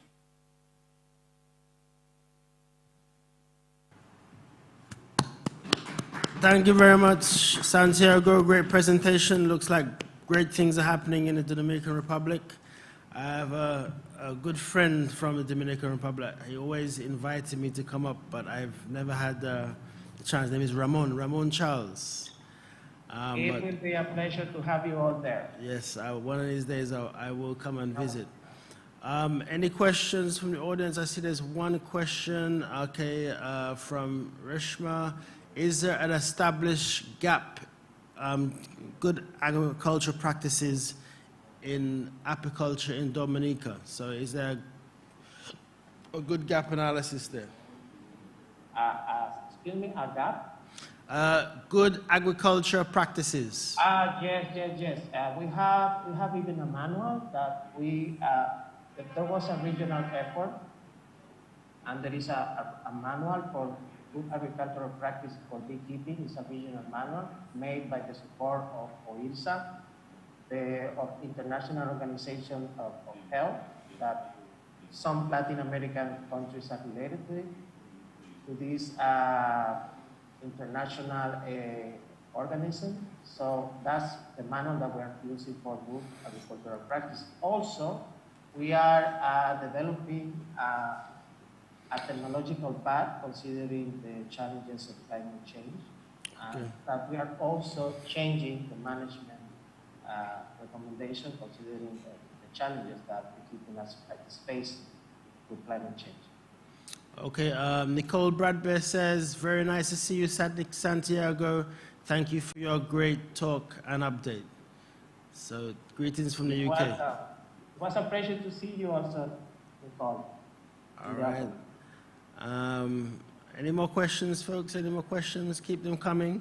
Santiago's got a whole 2 minutes left to burn, man. You know, so I just don't know what happened yesterday, man. What happened? What happened yesterday, guys? Because everybody's going through their presentations real quick, but yesterday was like, we had essays. We had essays, man. Question for Santiago. Because I had to change my computer. Okay, David Small has a question for you, Santiago. David Small. The other one didn't want to present in English. I don't know what happened. Hi, Santiago. I'm sorry I missed you when you were in Barbados. Hopefully I get to meet you again. Excuse me, I cannot. Yeah, I said I did not meet you when you were in Barbados. Hopefully someday I get to visit your country to see your experiences and your beekeeping on there. You want it? I said I did not get to see you when you were visiting Barbados, doing the survey. When you did the survey in Barbados, the baseline survey, I did not get to see you. Okay. But hopefully someday I get to see you in your country and your beekeeping practices, so that I can bring back some of your practices to Barbados and teach my people. Because you seem to have a very interesting program there in the Dominican Republic. Okay, it was a pleasure for us to be in your beautiful island. Okay, there's a question from Bo Stuck. Great presentation, old friend. Info on queen rearing operation and races of bees in DR. About the queen breeding? Yes, from Bo Stuck. Okay. So about queen breeding, we have a bee genetic improvement program based in the selection of considering three priorities considered by the consensus of the sector is hygienic behavior, defensive behavior, and also proliferation. And now we are added the consideration of the management of our bee stock with varroa mite. And these queens selected, we are providing to our queen bee breeders, so in order that they do the massive production for our beekeepers. That's the idea. But taking into consideration that the characteristics of our bee livestock, we have been receiving some offers to export our bees to surrounding countries. So that's why we are thinking in our local beekeepers and us, and also for possibilities of exportation. Okay, one last question, and then we'll move to our next presentation because we've now gone over our 15 minutes. Who qualifies for the internships? Qualified entrepreneurships? For internships, I think you said in your... Okay, internships. Yes. Okay, well, about internships, one of our challenges when we started to provide support to the beekeeping sector was that we don't have human resources qualified or specialized in beekeeping. So we started to exchange, to promote beekeeping in university, technical schools, and also to provide some the possibility to all the institutions related to the Dominican beekeeping network.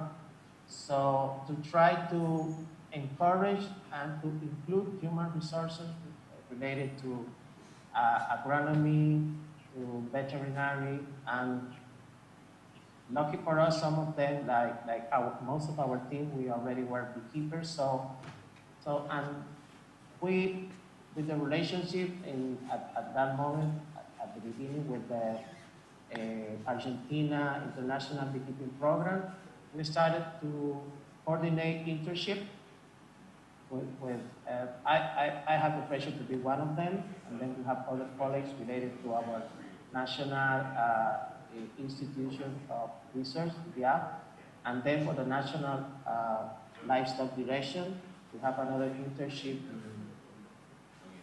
organic honey organic production in Mexico. So this is the conditions to have a passion for beekeeping, to be willing to have the passion for beekeeping, and to be an agriculture professional.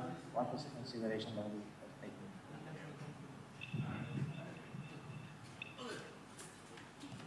All right, thank you very much, Santiago. We are still doing good for time, even though we went over a little bit, but we're just taking back what we had already saved. So we're good. All right, Thank you for the opportunity. It was a pleasure. Okay, so we're now going to move on to the Helen of the West, the your host island of St. Lucia. Dr. Melville Edwin is going to do the presentation, our Chief Veterinarian Officer. So she's going to make the presentation now. Technical team, can we have the boards up? Presentation up, please. Load it out. Thank you much. Thank you.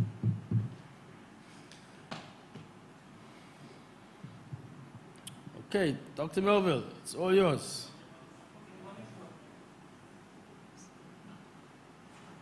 Coming up? You going up?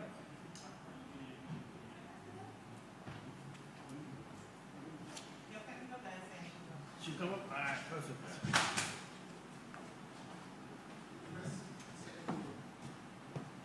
Sorry?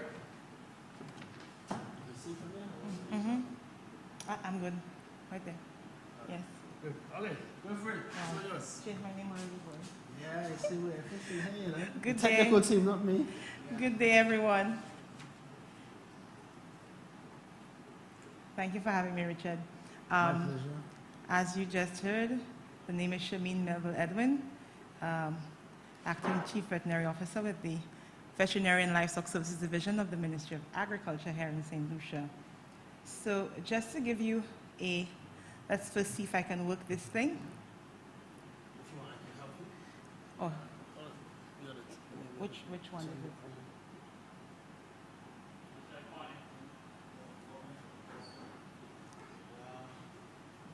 Don't play with your toys everywhere.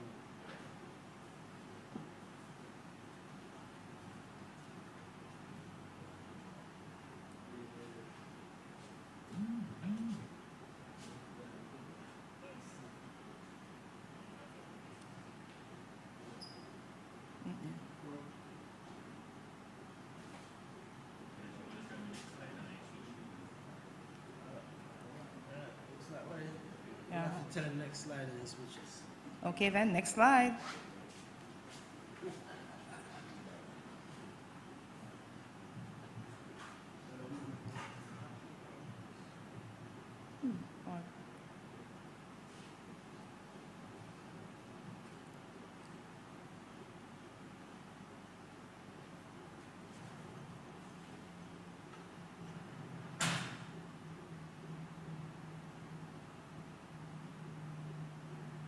So can we go to the next slide, please?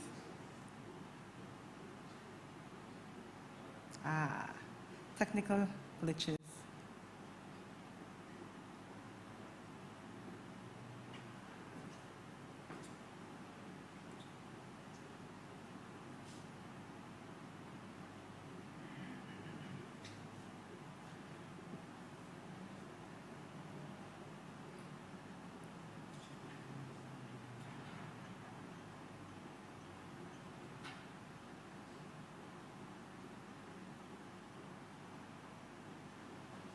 All right, thank you guys.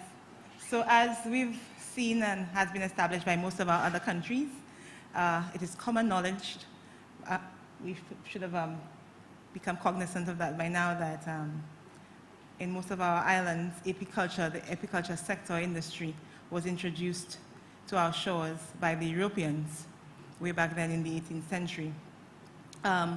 Closer to home in the 19th century, in St. Lucia, we actually had the opportunity to export some honey and some wax to England. We should also know that in the early history of apiculture in St. Lucia, much of the instruments were locally produced by our farmers, by our beekeepers, smokers, extractors, and so on, were locally produced. And later, and as we began to establish the apiculture sector on the island, the sector was managed by our forestry department. And later on, in 1994, the sector found its home with the Veterinary and Livestock Services Division was managed by the officers of my unit. Next slide, please.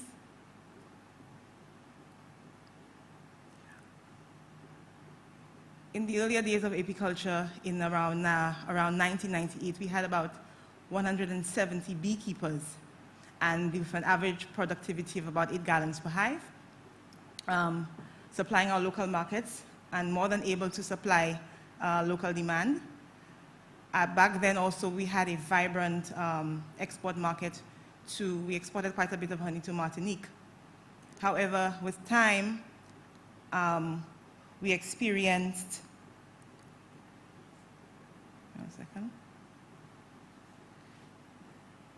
we experienced great losses and a reduction in productivity with the introduction of the varroa mite. We experienced losses close to the region of 50% loss in productivity. And of course, there we also lost the ability to export as production decreased. Next slide. Over time, however, as of around 2008, we've seen a vast improvement in the sector, an improvement in also prices as well. Whereas before, a bottle of honey, 750 ml bottle of honey was sold for around $25. An average, now an average bottle of the same size would probably be sold at an average of about $50 or even more, depending on your buyers. So it fetches a good price on the market presently. In terms of, we have quite a few farmers. You have different branding and a wide range of products. We just saw some creamed honey as well.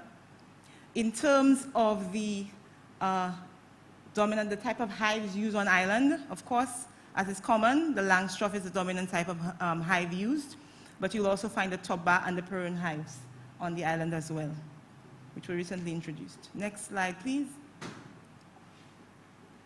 There was a scientific study conducted not too long ago, the testing to determine the genetic makeup of our bees. This was done at Apinoff Research Center in the French territory. And the results of the study indicated that at least 47% of our bee population are of the European strain, especially subspecies Apis mellifera, and 24% come from the African line. And finally, and the rest of it, of course, would be a mix of these two strains. So these were the results of the study. We will be looking now at the demographic profile of our sector, of our bee producers.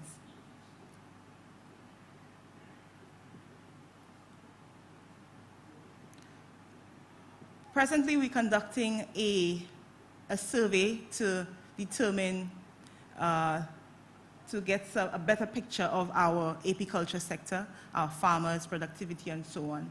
And from the farmers that we had on our data, we've presently visited at least 62% of those farmers. We're conducting visits. The survey is ongoing. So we're going out and capturing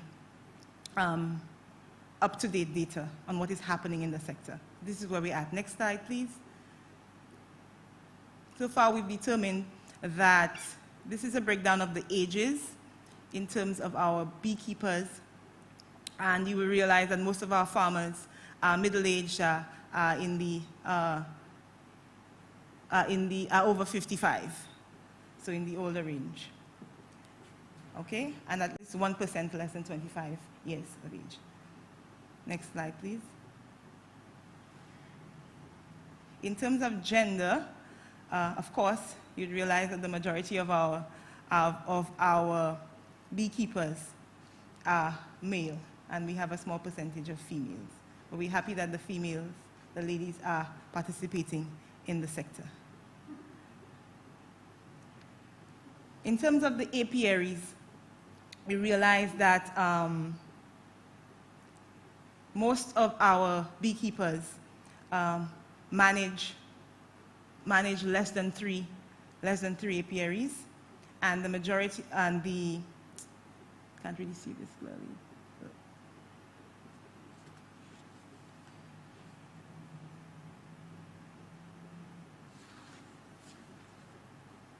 You would notice that the majority of the beekeepers presently manage less than 3 apiaries, and these are mostly the newer farmers.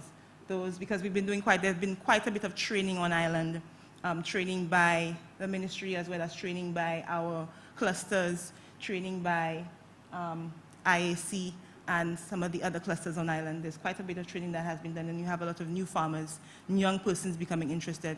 And so a lot of the present beekeepers the smaller have less apiaries. The larger apiaries, more than 5 and so on, would usually be managed by our older, more experienced beekeepers. Just a bit of rundown on the production throughout the years. Again, this is just approximate figures.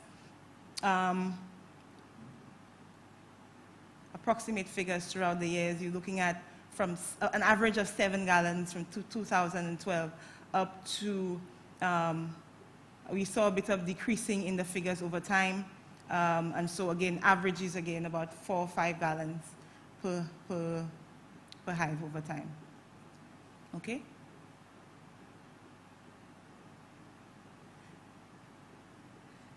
Now in terms of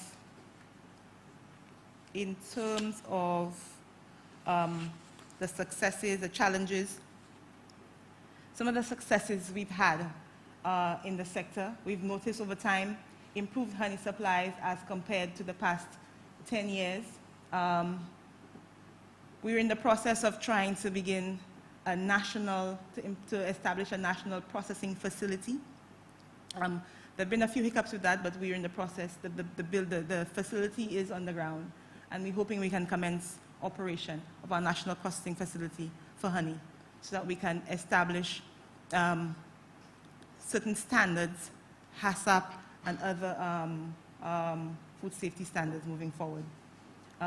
We've noticed an increase in apiculture producers, as I mentioned earlier. Again, this is all because of the increased training on the ground. So we've noticed an increase in apiculture producers. So up to now, up to date, we've noticed at least numbers are close in the range of over 200 producers. Okay? We've established through the assistance of agencies like our Bureau of Standards, a standard for honey, and a code of practice for beekeepers. Through Jeff, we've been able to, many of our clusters and other organizations on the ground have been able to get quite a bit of grant funding to carry out a lot of work, to carry out training, and to help young beekeepers start off on their projects. Next slide, please. Some of the challenges that we've recognized, and especially in terms of the natural challenges, are things like climate change. Climate change has affected production quite a bit with prolonged dry spells and heavy rainy seasons will of course affect pollen, affect our plant species, and of course would affect bee honey production and so on. Chalk brood is also a problem, as well as the varroa mite, which has been with us from way back then. Next slide, please.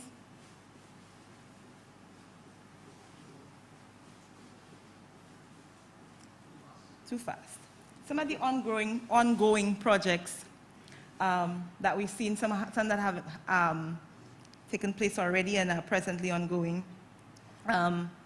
The cluster, the Ainola cluster, has been doing quite a bit of work in the area of queen rearing. We've also seen certain projects, and you'll see Jeff highlighted quite a bit.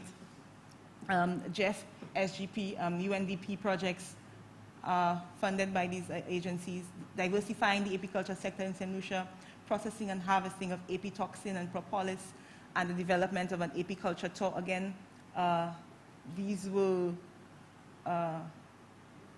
carried out by the cluster. And you can see some of the products. There are quite a few, but this is just a brief, a small profile of some of the products done locally.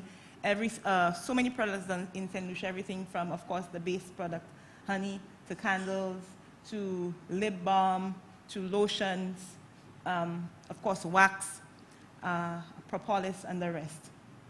Another project would be establishment of queen rearing facilities, again, doubling of existing colony stock. Remote hive monitoring is a new project. Different phases of the project will be moving forward, and training in apitoxin and harvesting. Next slide, please. Other projects include, we mentioned apitourism. That would include doing tours and so on. I'm sure the cluster highlighted these activities earlier throughout the Congress.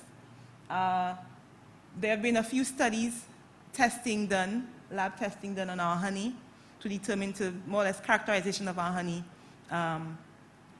determine some of the qualities of our honey, as well as pollen analysis. Phase 1, as I mentioned earlier, of the hive monitoring and data analysis. The Api-Caribe project is also a project funded by ICA, collaboration with the Argentine government. There will be, and there has been, that collaboration and exchange of knowledge. Okay?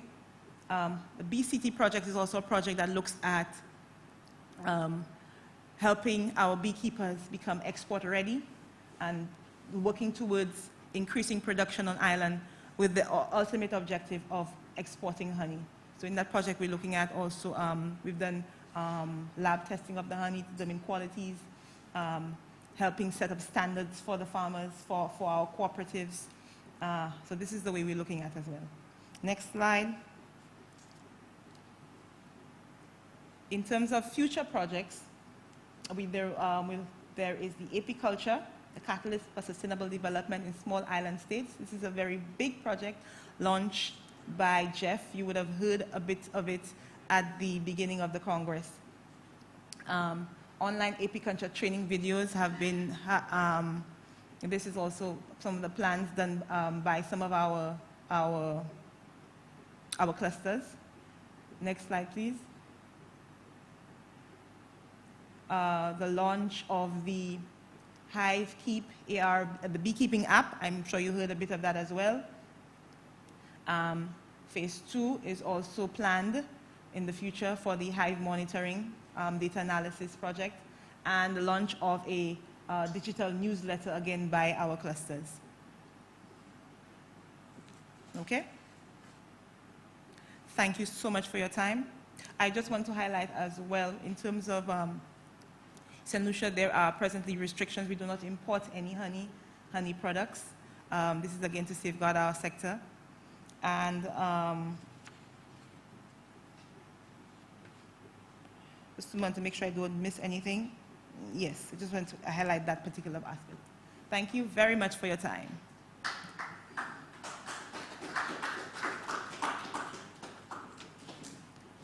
Unfortunately, Richard, your computer, battery power just went out. Got no battery power. It's plugged in. Don't know what happened.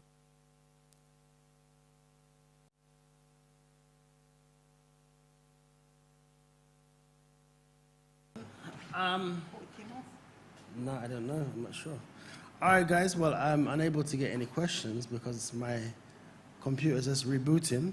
But technicians, if you want to fire away any questions, are there any questions?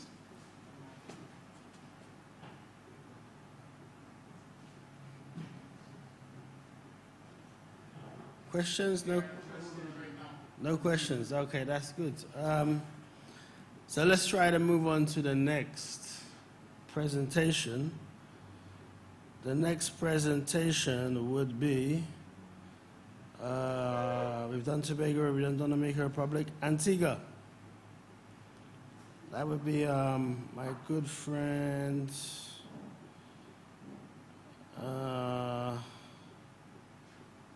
Lorenzo. Is it Lorenzo? Yeah, Lorenzo. I don't know.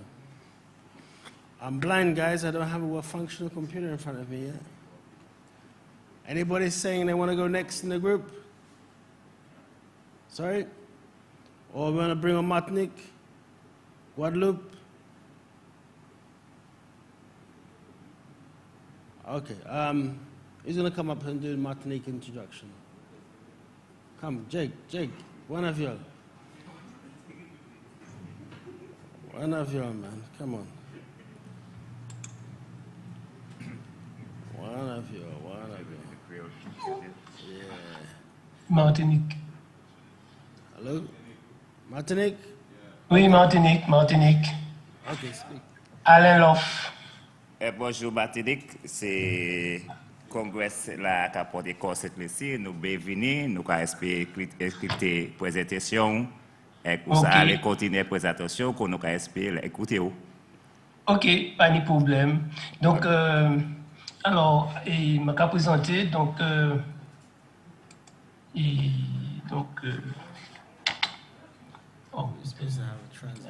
Voilà. Alors, nous avons présenté le travail que nous avons fait en Martinique, notamment production reine. Alors, depuis 2006, nous démarrons un projet reine Martinique, dont l'objectif là, c'était de produire reine par les apiculteurs. Parce que Martinique, nous tenions un gros problème importation reine, importation sain. Et nous voyons que ça n'a pas favoriser le développement pays. Donc, nous cherchons à augmenter la production reine Martinique. Ensuite, nous réfléchissons aussi pour savoir comment nous pouvons travailler les rendements les ruchers. Et puis aussi, travailler aussi auprès des apiculteurs. Donc, un gros travail qui démarre en 2006. Ensuite,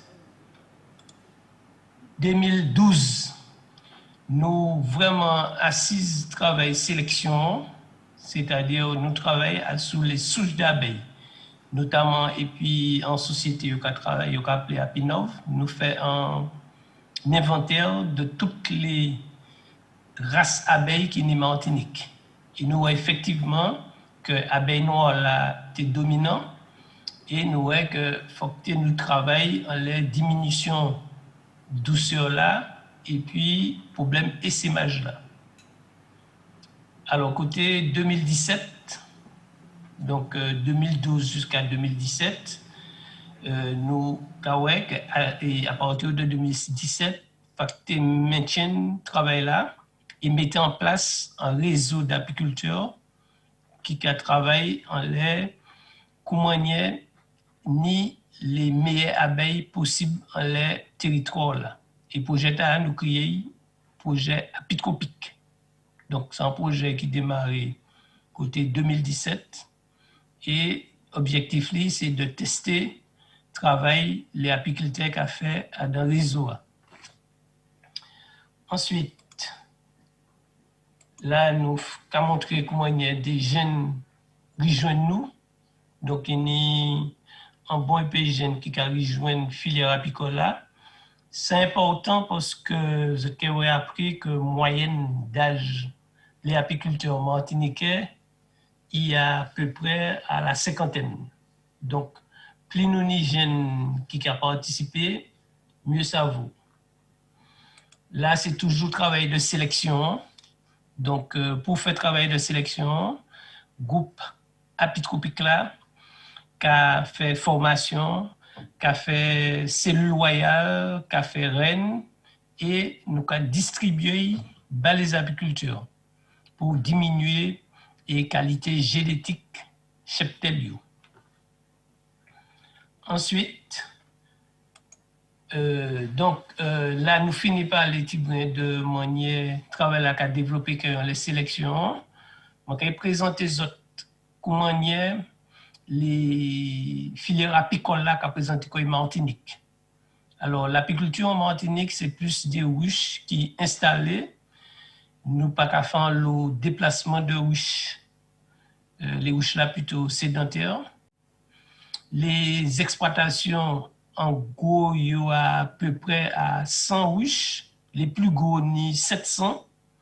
Donc, la moyenne, c'est à peu près 200, 300 ruches par apiculteur. Ensuite, les organisations qui n'y au niveau apiculture, c'est un syndicat apiculture. Nous avons rencontré les mamailles Sainte-Lucie, les mamailles Dominique. Nous avons un GDS qui a travaillé dans les qualités sanitaires là. Et puis, il y a des collectivités qui ont supporté en l'eau, travail apiculture là, comme le parc naturel, le PAM, la chambre d'agriculture, la CTM. Donc, c'est vrai aussi que nous avons présenté miel nous dans différents salons, à Pimondia, et puis aussi des niveaux de salons en France. Alors, s'agissant des types d'abeilles, donc, comme on dit tout à l'heure, Martinique, nous avons plus espèces majoritaires là, c'est abeilles noires là, nous avons créé abeilles pays, qui est arrivé à climatécoï. Les nombres de colonies, nous avons à peu près 6000 ruches dans le territoire Martinique. Nombre d'apiculteurs, nous avons 80 à 100 apiculteurs en moyenne. Et qui n'y a à peu près en 50 d'années, c'est plutôt des grands nombres, nous avons. Production moyenne est de 23 kilos. Et les autres produits comme pollen, propolis, ça a fait que nous, mais nous n'avons pas de production de gelée. Gelée, nous avons importé. Donc, mon graphique là, outil que ce que problème et africanisation très fort, et c'est pour nous déclarer programme génétique là pour améliorer douceur et puis productivité. Ensuite, les grands objectifs que nous avons, c'est que nous arrivons à développer une filière apicole martiniquaise qui est capable de répondre aux grands enjeux de demain. Donc, alors, développement filière apicole là, qui a passé aussi par un travail de recherche. Alors, les travaux de recherche qui amènent dans les pays nous, c'est caractérisation et identification abeilles locales là. Donc, nous avons travaillé toujours avec ça. Caractérisation et typicité des pollens locaux, c'est-à-dire que nous avons fait des livres et puis nous avons essayé d'identifier les différents types de pollen et puis aussi d'identifier les différents miels que nous avons, parce que nous avons des miels qui sont relativement monofloraux. Donc, et puis les pollens, nous avons valoriser les miels mieux. Nous avons aussi un gros travail que nous avons fait dans les sanitaires là, puisque nous voyons que et les traitements pesticides, ça a créé des problèmes de rémanence. Et plus on y en abeille qui a résisté, mieux ça vaut. Ensuite, nous avons travaillé les potentiels nectarifères des espèces. Il y a aussi que nous avons un problème que nous, c'est que il y a des zones qui sont trop push. Donc, nous avons essayé de retrouver.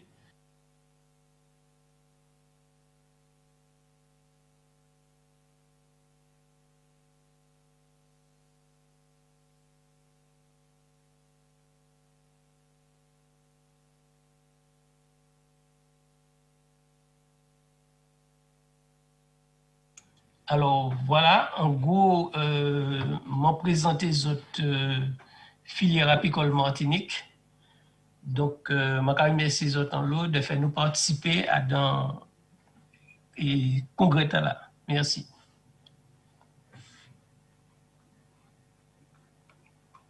Ok. Nous allons regarder si l'année presse question pour venir pour où. Mais à côté maintenant, on pas presse question. Si vous pas derrière pour dire, nous allons espérer pour l'autre présentation. Après, si l'année presse question, Richard Kay essaye et puis m'a donné pour question pour répondre à ces gens. D'accord. Ok, d'accord.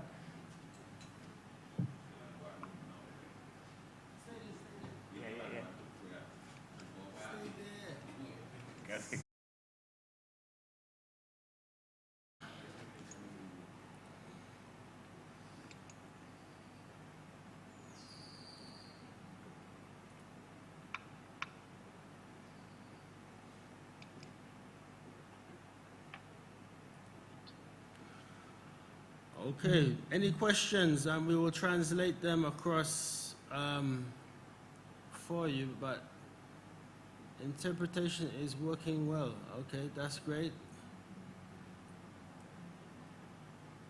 Any questions? No questions? Okay. All right, so tell them thank you. We'll move on to the next presentation. Merci un peu, puis ça pas de questions, so nous espérons pour l'autre présentation. Merci. D'accord. Okay, so Martinique.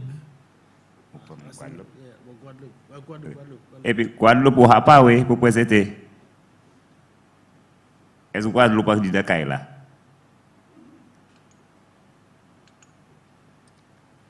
Guadeloupe not there.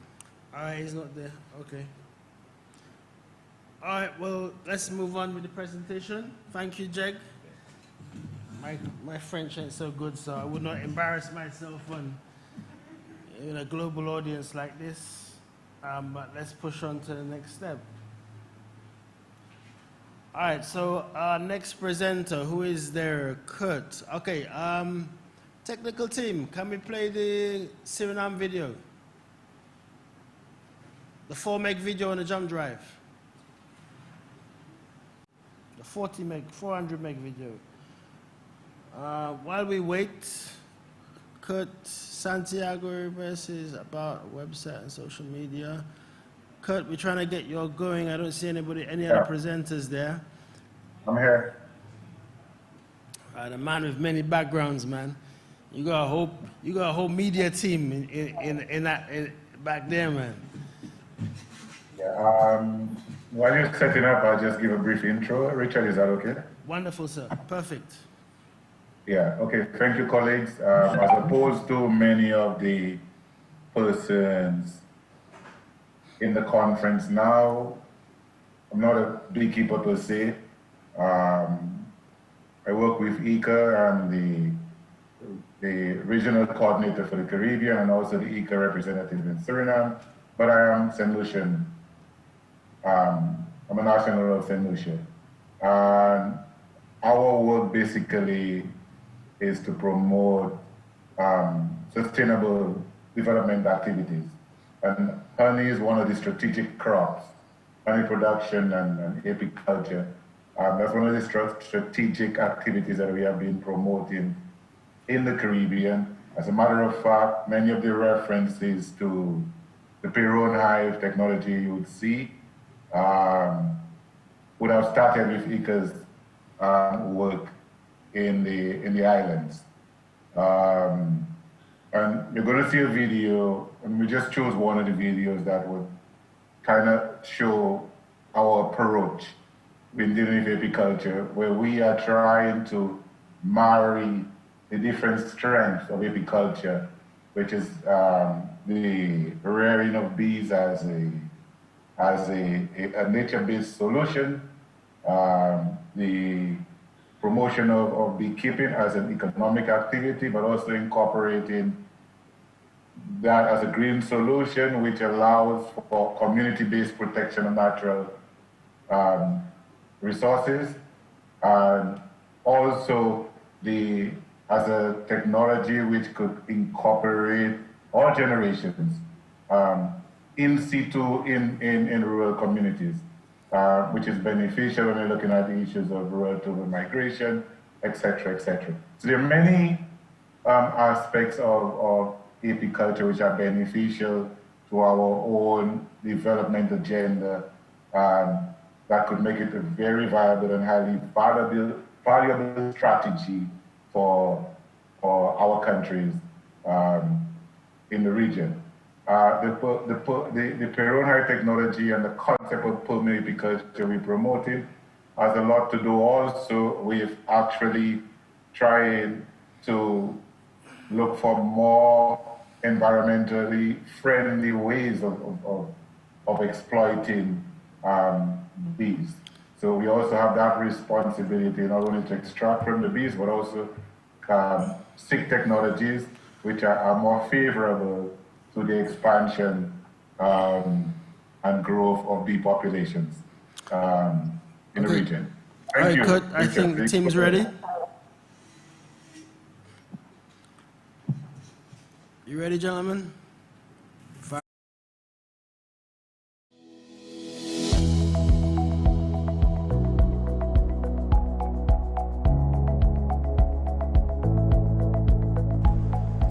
Suriname prijst zich gelukkig met een kustlijn die overwegend begroeid is met weelderige mangroven die behalve bescherming ook gelegenheid biedt om inkomsten te genereren.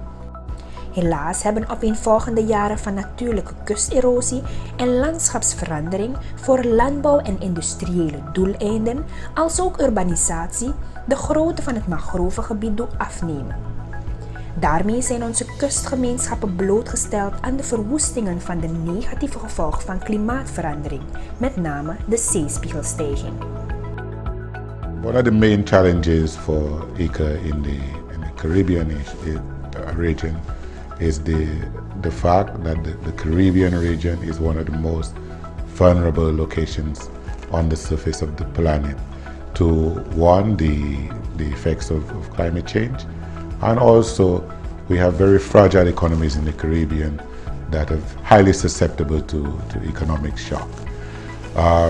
For these reasons, the Director General of ICA, Dr. Manuel Otero, has declared the Caribbean region a priority region for his administration, and a lot of attention is being placed on the Caribbean to assist in agriculture and rural development. De afname van de mangrovenvegetatie, die enigszins wordt versterkt door de effecten van klimaatverandering, heeft tegelijkertijd ook invloed op de bijen, die hierdoor afnemen in aantallen. De afname van de bijenpopulatie is ook een gevaar voor de voedselzekerheid vanwege de afname in de productie van voedselgewassen en honing. De vicieuze cirkel die er ontstaat, is dus dat de afname van de mangrovenbossen betekent dat er minder nectar beschikbaar is voor de bijen, hetgeen dan weer een vermindering brengt in het aantal bijen. Minder bijen resulteert in minder bevruchting van mangrovenbloesems, dus minder mangrovenzaden en dus minder natuurlijk herstel van mangrovenbos. Maar ook minder voedselproductie, minder tomaten, boulanger, paprika, papaya en manja en ook minder honing. De bijdrage van de bij aan de mangroven is dat natuurlijk de bij gaat naar de bloem en we kennen de parwa-honing, eigenlijk de mangrovenhoning om het zo te noemen, want de parwa is eigenlijk een mangrovensoort en de mangrovenbossen die worden voor een heel groot deel bestoven door de bijen, vanuit dus eigenlijk de parwa-honing hebben. Het is zo dat bijen een heel grote bijdrage leveren aan zeker de wereldvoedselproductie en ook aan andere bloemen, vegetatiesoorten.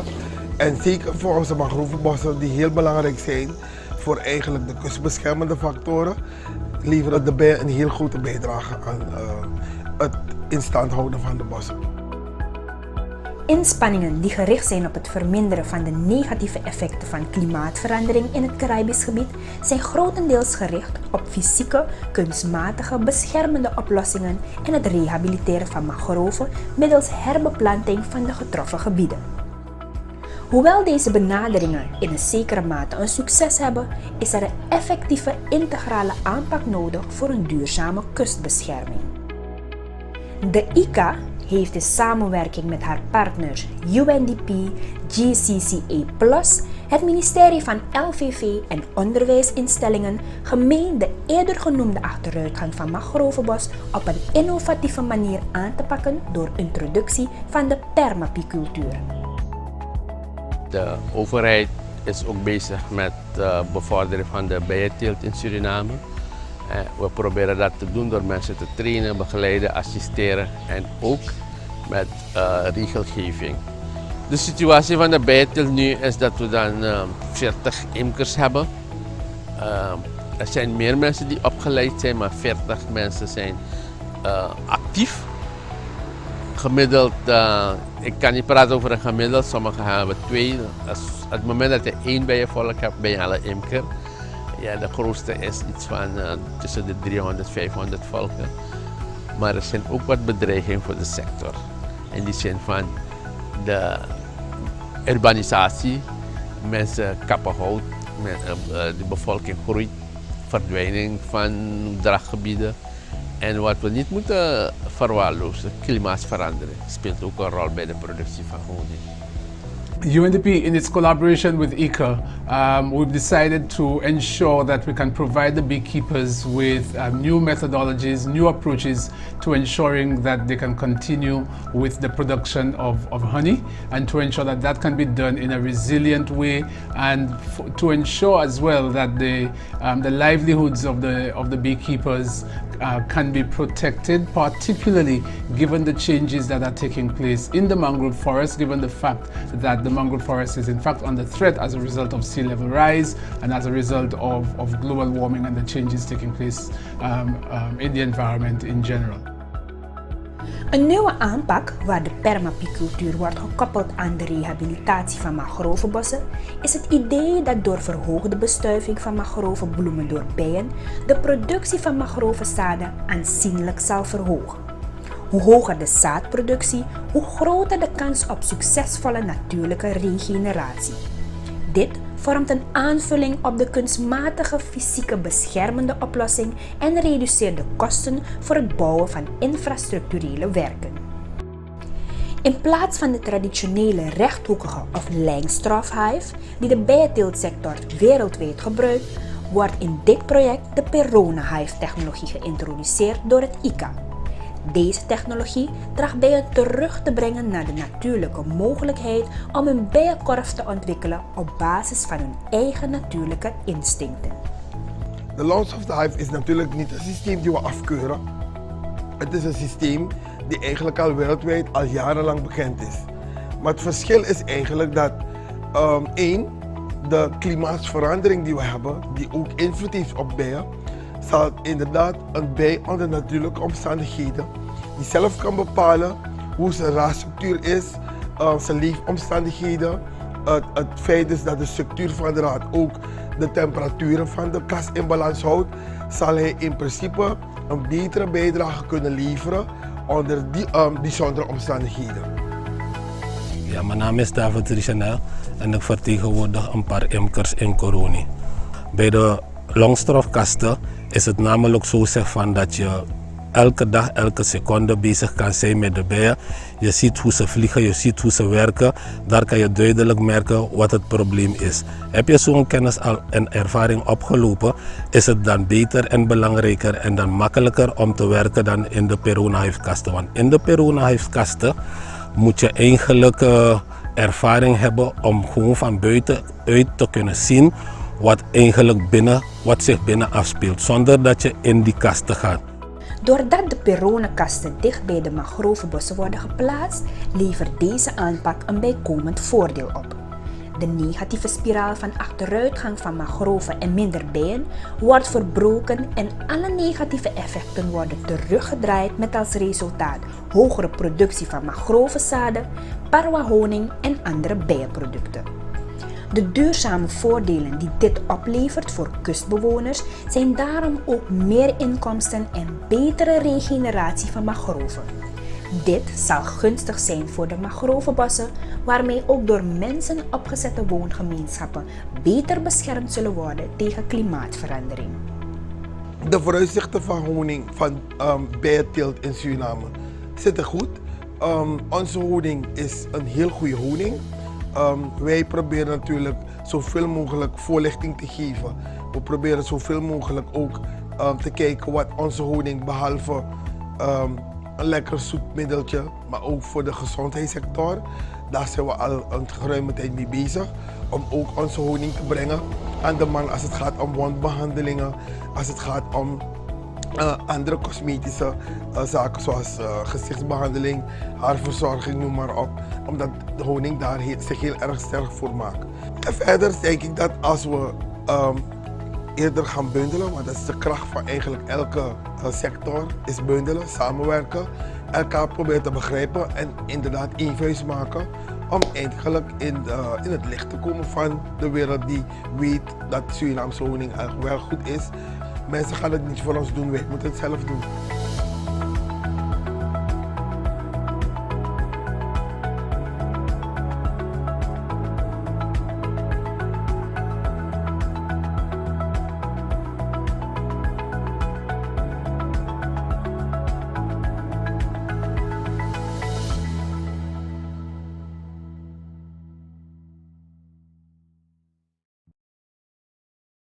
you very much, Fabian and Kurt, all the way from Suriname. Any more comments, gentlemen? Kurt, you want to close with any more comments?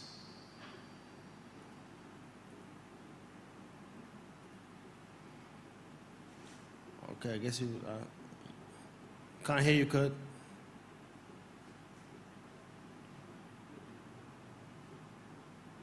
We are trying to bring together, and the various benefits that in all the islands that sometimes we do not normally, we only view it from the aspect that we're producing honey. But actually, the beekeeper is producing so many more services to the environment, and you must begin to promote others. But the environmental services, particularly when we are lobbying government for support. So the role of the beekeeper is essential in agricultural development. And in the case of many farmers, many beekeepers are actually providing free services to farmers in their vicinity with their crops, fertilizing their crops without any returns on that investment. So there are lots of benefits to beekeepers, and when we discuss agricultural development, we need to also look at incorporating beekeepers as strategic components of any agricultural development plan. Normally, you don't see these kinds of connections being made, and this is how we must begin to look at the development of the agricultural sector, where these synergies are linked together, and everyone is recognized for the real and true benefits they are bringing to agricultural development. So that's it for me, and if there are no questions, thank you. And very good Congress. We're looking forward to continue to support Richard, as you know, in promoting and continuing beekeeping. We just signed a contract here with FAO, where we're going to go specifically and continue targeting youth with the Peron Hive, incorporating more youth and bringing more youth into the industry. Because as you see, most of the people are more of in the older age group. So we deliberately going to incorporate youth by bringing them into the sector, helping them with that initial investment that they need to start off 1, 2, 3 hives, and they could take it from there. And I'd like to also see more of the countries do that. Don't ask youth to come in when youth doesn't have any, they just left school, they don't have any income base. No, provide them with that initial assistance, and on the basis of that, with the support, allow them to grow and expand. Thank you, and thank you, colleagues. Just looking through the feed, I just seen a couple of comments. Okay, play the video full screen. We will make the video available on the on the AGBO website, and so you can grab that later on. And you can also watch it on our YouTube channel right now, and we're streaming live on YouTube and Facebook, so you can always just rewind back. But we will have all the presentations and all the videos online on the ACBO online website.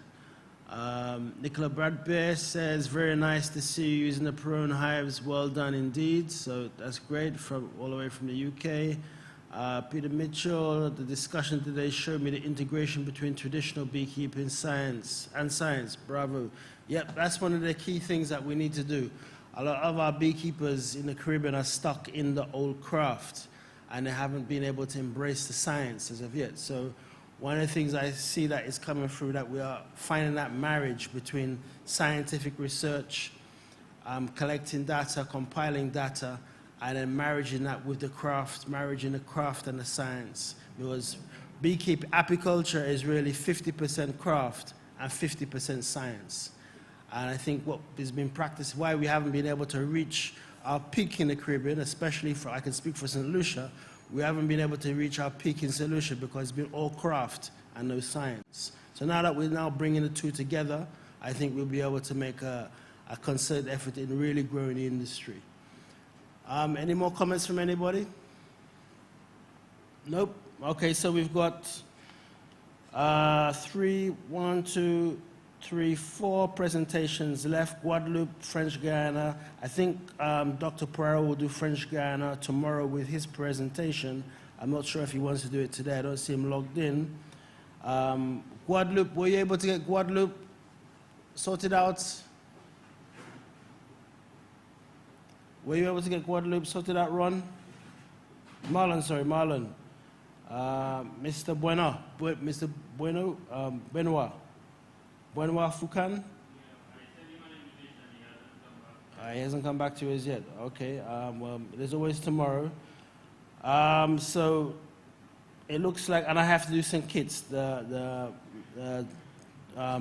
lady from St. Kitts is not available, so she asked me to do her presentation for her. So Antigua, I do not see Antigua around either. Mr. Brent, I don't see Brent around either.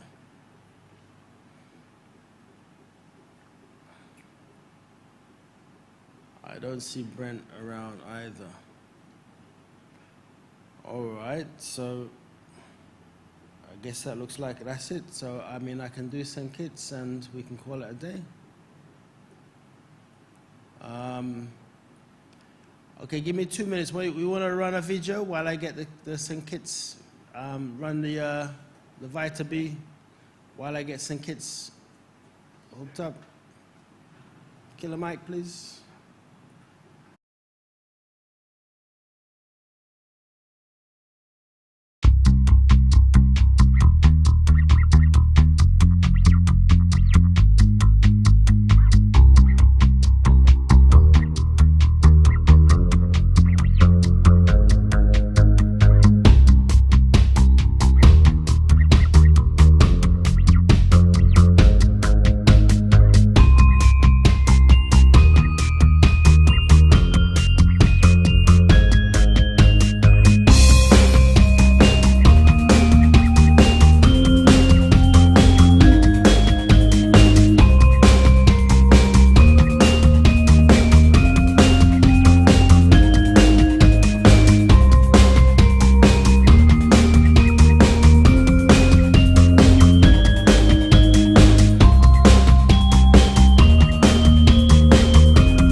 Okay, guys, welcome back. I'm back again.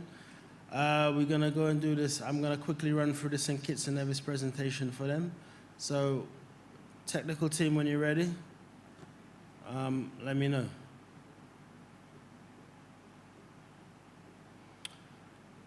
Okay, 10th Caribbean Beekeeping Congress, St. Kitts and Nevis country paper. Is this working? All right, and I'm presenting on behalf of Dr. Gushard Pine, OBE. I've never spoken on behalf of OBE before, so I guess this is the first time honor for me. All right, I haven't really read the presentation, but too in-depth. But St. Kitts and Nevis has a rich history in beekeeping. Eva Crane Trust, 1985, sponsored some research and cited records dating back to when St. Kitts was a French colony. In 1964, Pinoche referred the introduction of honeybees to St. Christopher in 1688 and found archives in the National Archives located in Paris, France. So it would have seemed that somewhere between 1688 and 1720, the formal practice of beekeeping may have died out. There were also records referring to wild colonies in both St. Kitts and her sister island of Nevis, believing that had swarmed from Nevis or swarmed to Nevis from St. Kitts in the Alexander Hamilton Museums on Nevis. The record further showed that honeybee queens were introduced to St. Kitts and Nevis in the 1990s from Italy. So I guess they got the Apis linguista line somewhere in that time. So published audit, Solomon 1994, number of beekeepers equal 2 with 154 colonies, which equals 77 per beekeeper. Okay, that's odd maths, but never mind. Doesn't quite add up. Caribbean is an area of great concern because diseases have a potential to threaten the economic and environmental viability of the sector with knock-on effects for crop population and natural environment. In this report, Solomon finds that Anguilla, British Virgin Islands, and St. Kitts were free of brood diseases and varroa mites. At best, it may be said that there have been no reported case of diseases or mites in these countries/islands. Demographic profile of the sector in 2020. President Mr. George Rogers, tremendous energy and tireless commitment to the area. Yes, I've met Mr. Rogers. He's a great guy. I think I had the privilege of going to St. Kitts on Ica's behalf, and I met with some of the folks there. Last December was a new management was elected. Corp secretary is a female. Fantastic. Some of our best international beekeepers are women, and some of our best regional, our most prized, awarded beekeeper in the region of the Caribbean is our own Dr. Jessamy. So, and that's a number one. That should tell the women something, that even though you are few in number in Caribbean beekeepers, you have risen to the cream of the crop. Majority of the communication occurs via a chat that includes 24 persons, also have monthly meetings at the Department of Agriculture base and via Zoom during lockdown. 5 of these are female, approximately half of the couple are aged between 35 to 50, approximately 25% are aged under 35, and 25% are age 50. Statistics. Types of bees, Europeanized. Number of colonies, approximately 200. Number of beekeepers by sex, age, principally made up of farm workers, agriculturalists, backyard beekeepers, and newcomers. Production levels of various hives, difficult to answer. Value-added hive products, beeswax, propolis, as well as honey.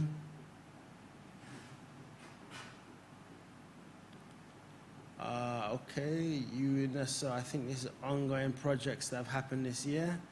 I read about this. UNESCO Man and Biosphere Program, Otis Jeffers, Be the Buzz on the Reserve Project. I think that's an activity they had this year. UNESCO's Man and Biosphere Program, some nice pictures, and I guess they had an exhibition. UNESCO Man Biosphere Program, together with 4 other young people in the Latin America and Caribbean. Otis has been selected to implement his own youth project with Be the Buzz of the Reserve. Otis will promote pollinators for crop pollination and various products of honeybees. This activity will teach young people in a practical manner how to produce honey, wax, and other byproducts by creating a demonstration unit. It will contribute to the green economy by giving young people the opportunity to be entrepreneurs in beekeeping and will provide employment opportunities.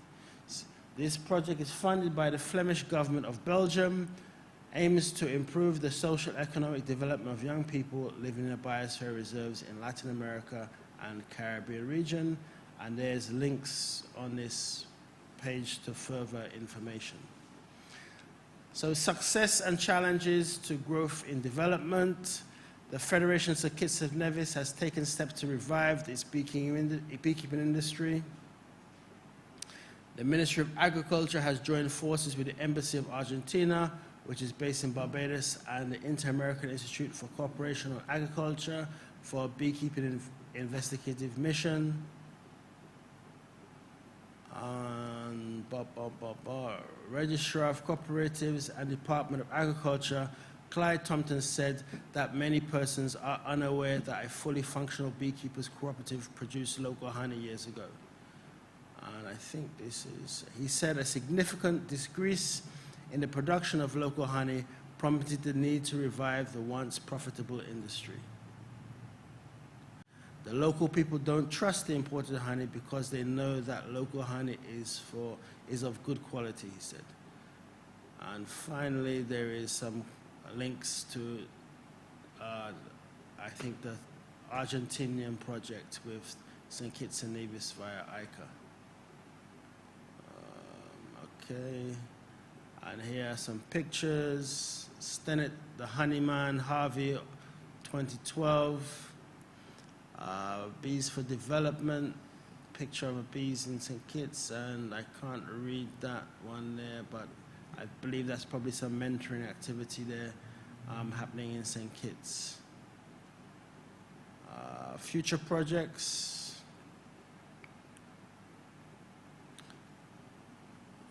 St. Kitts Eco Park. For decades, the Caribbean has counted on pristine beaches and Guyana on its lush rainforest to draw millions of visitors.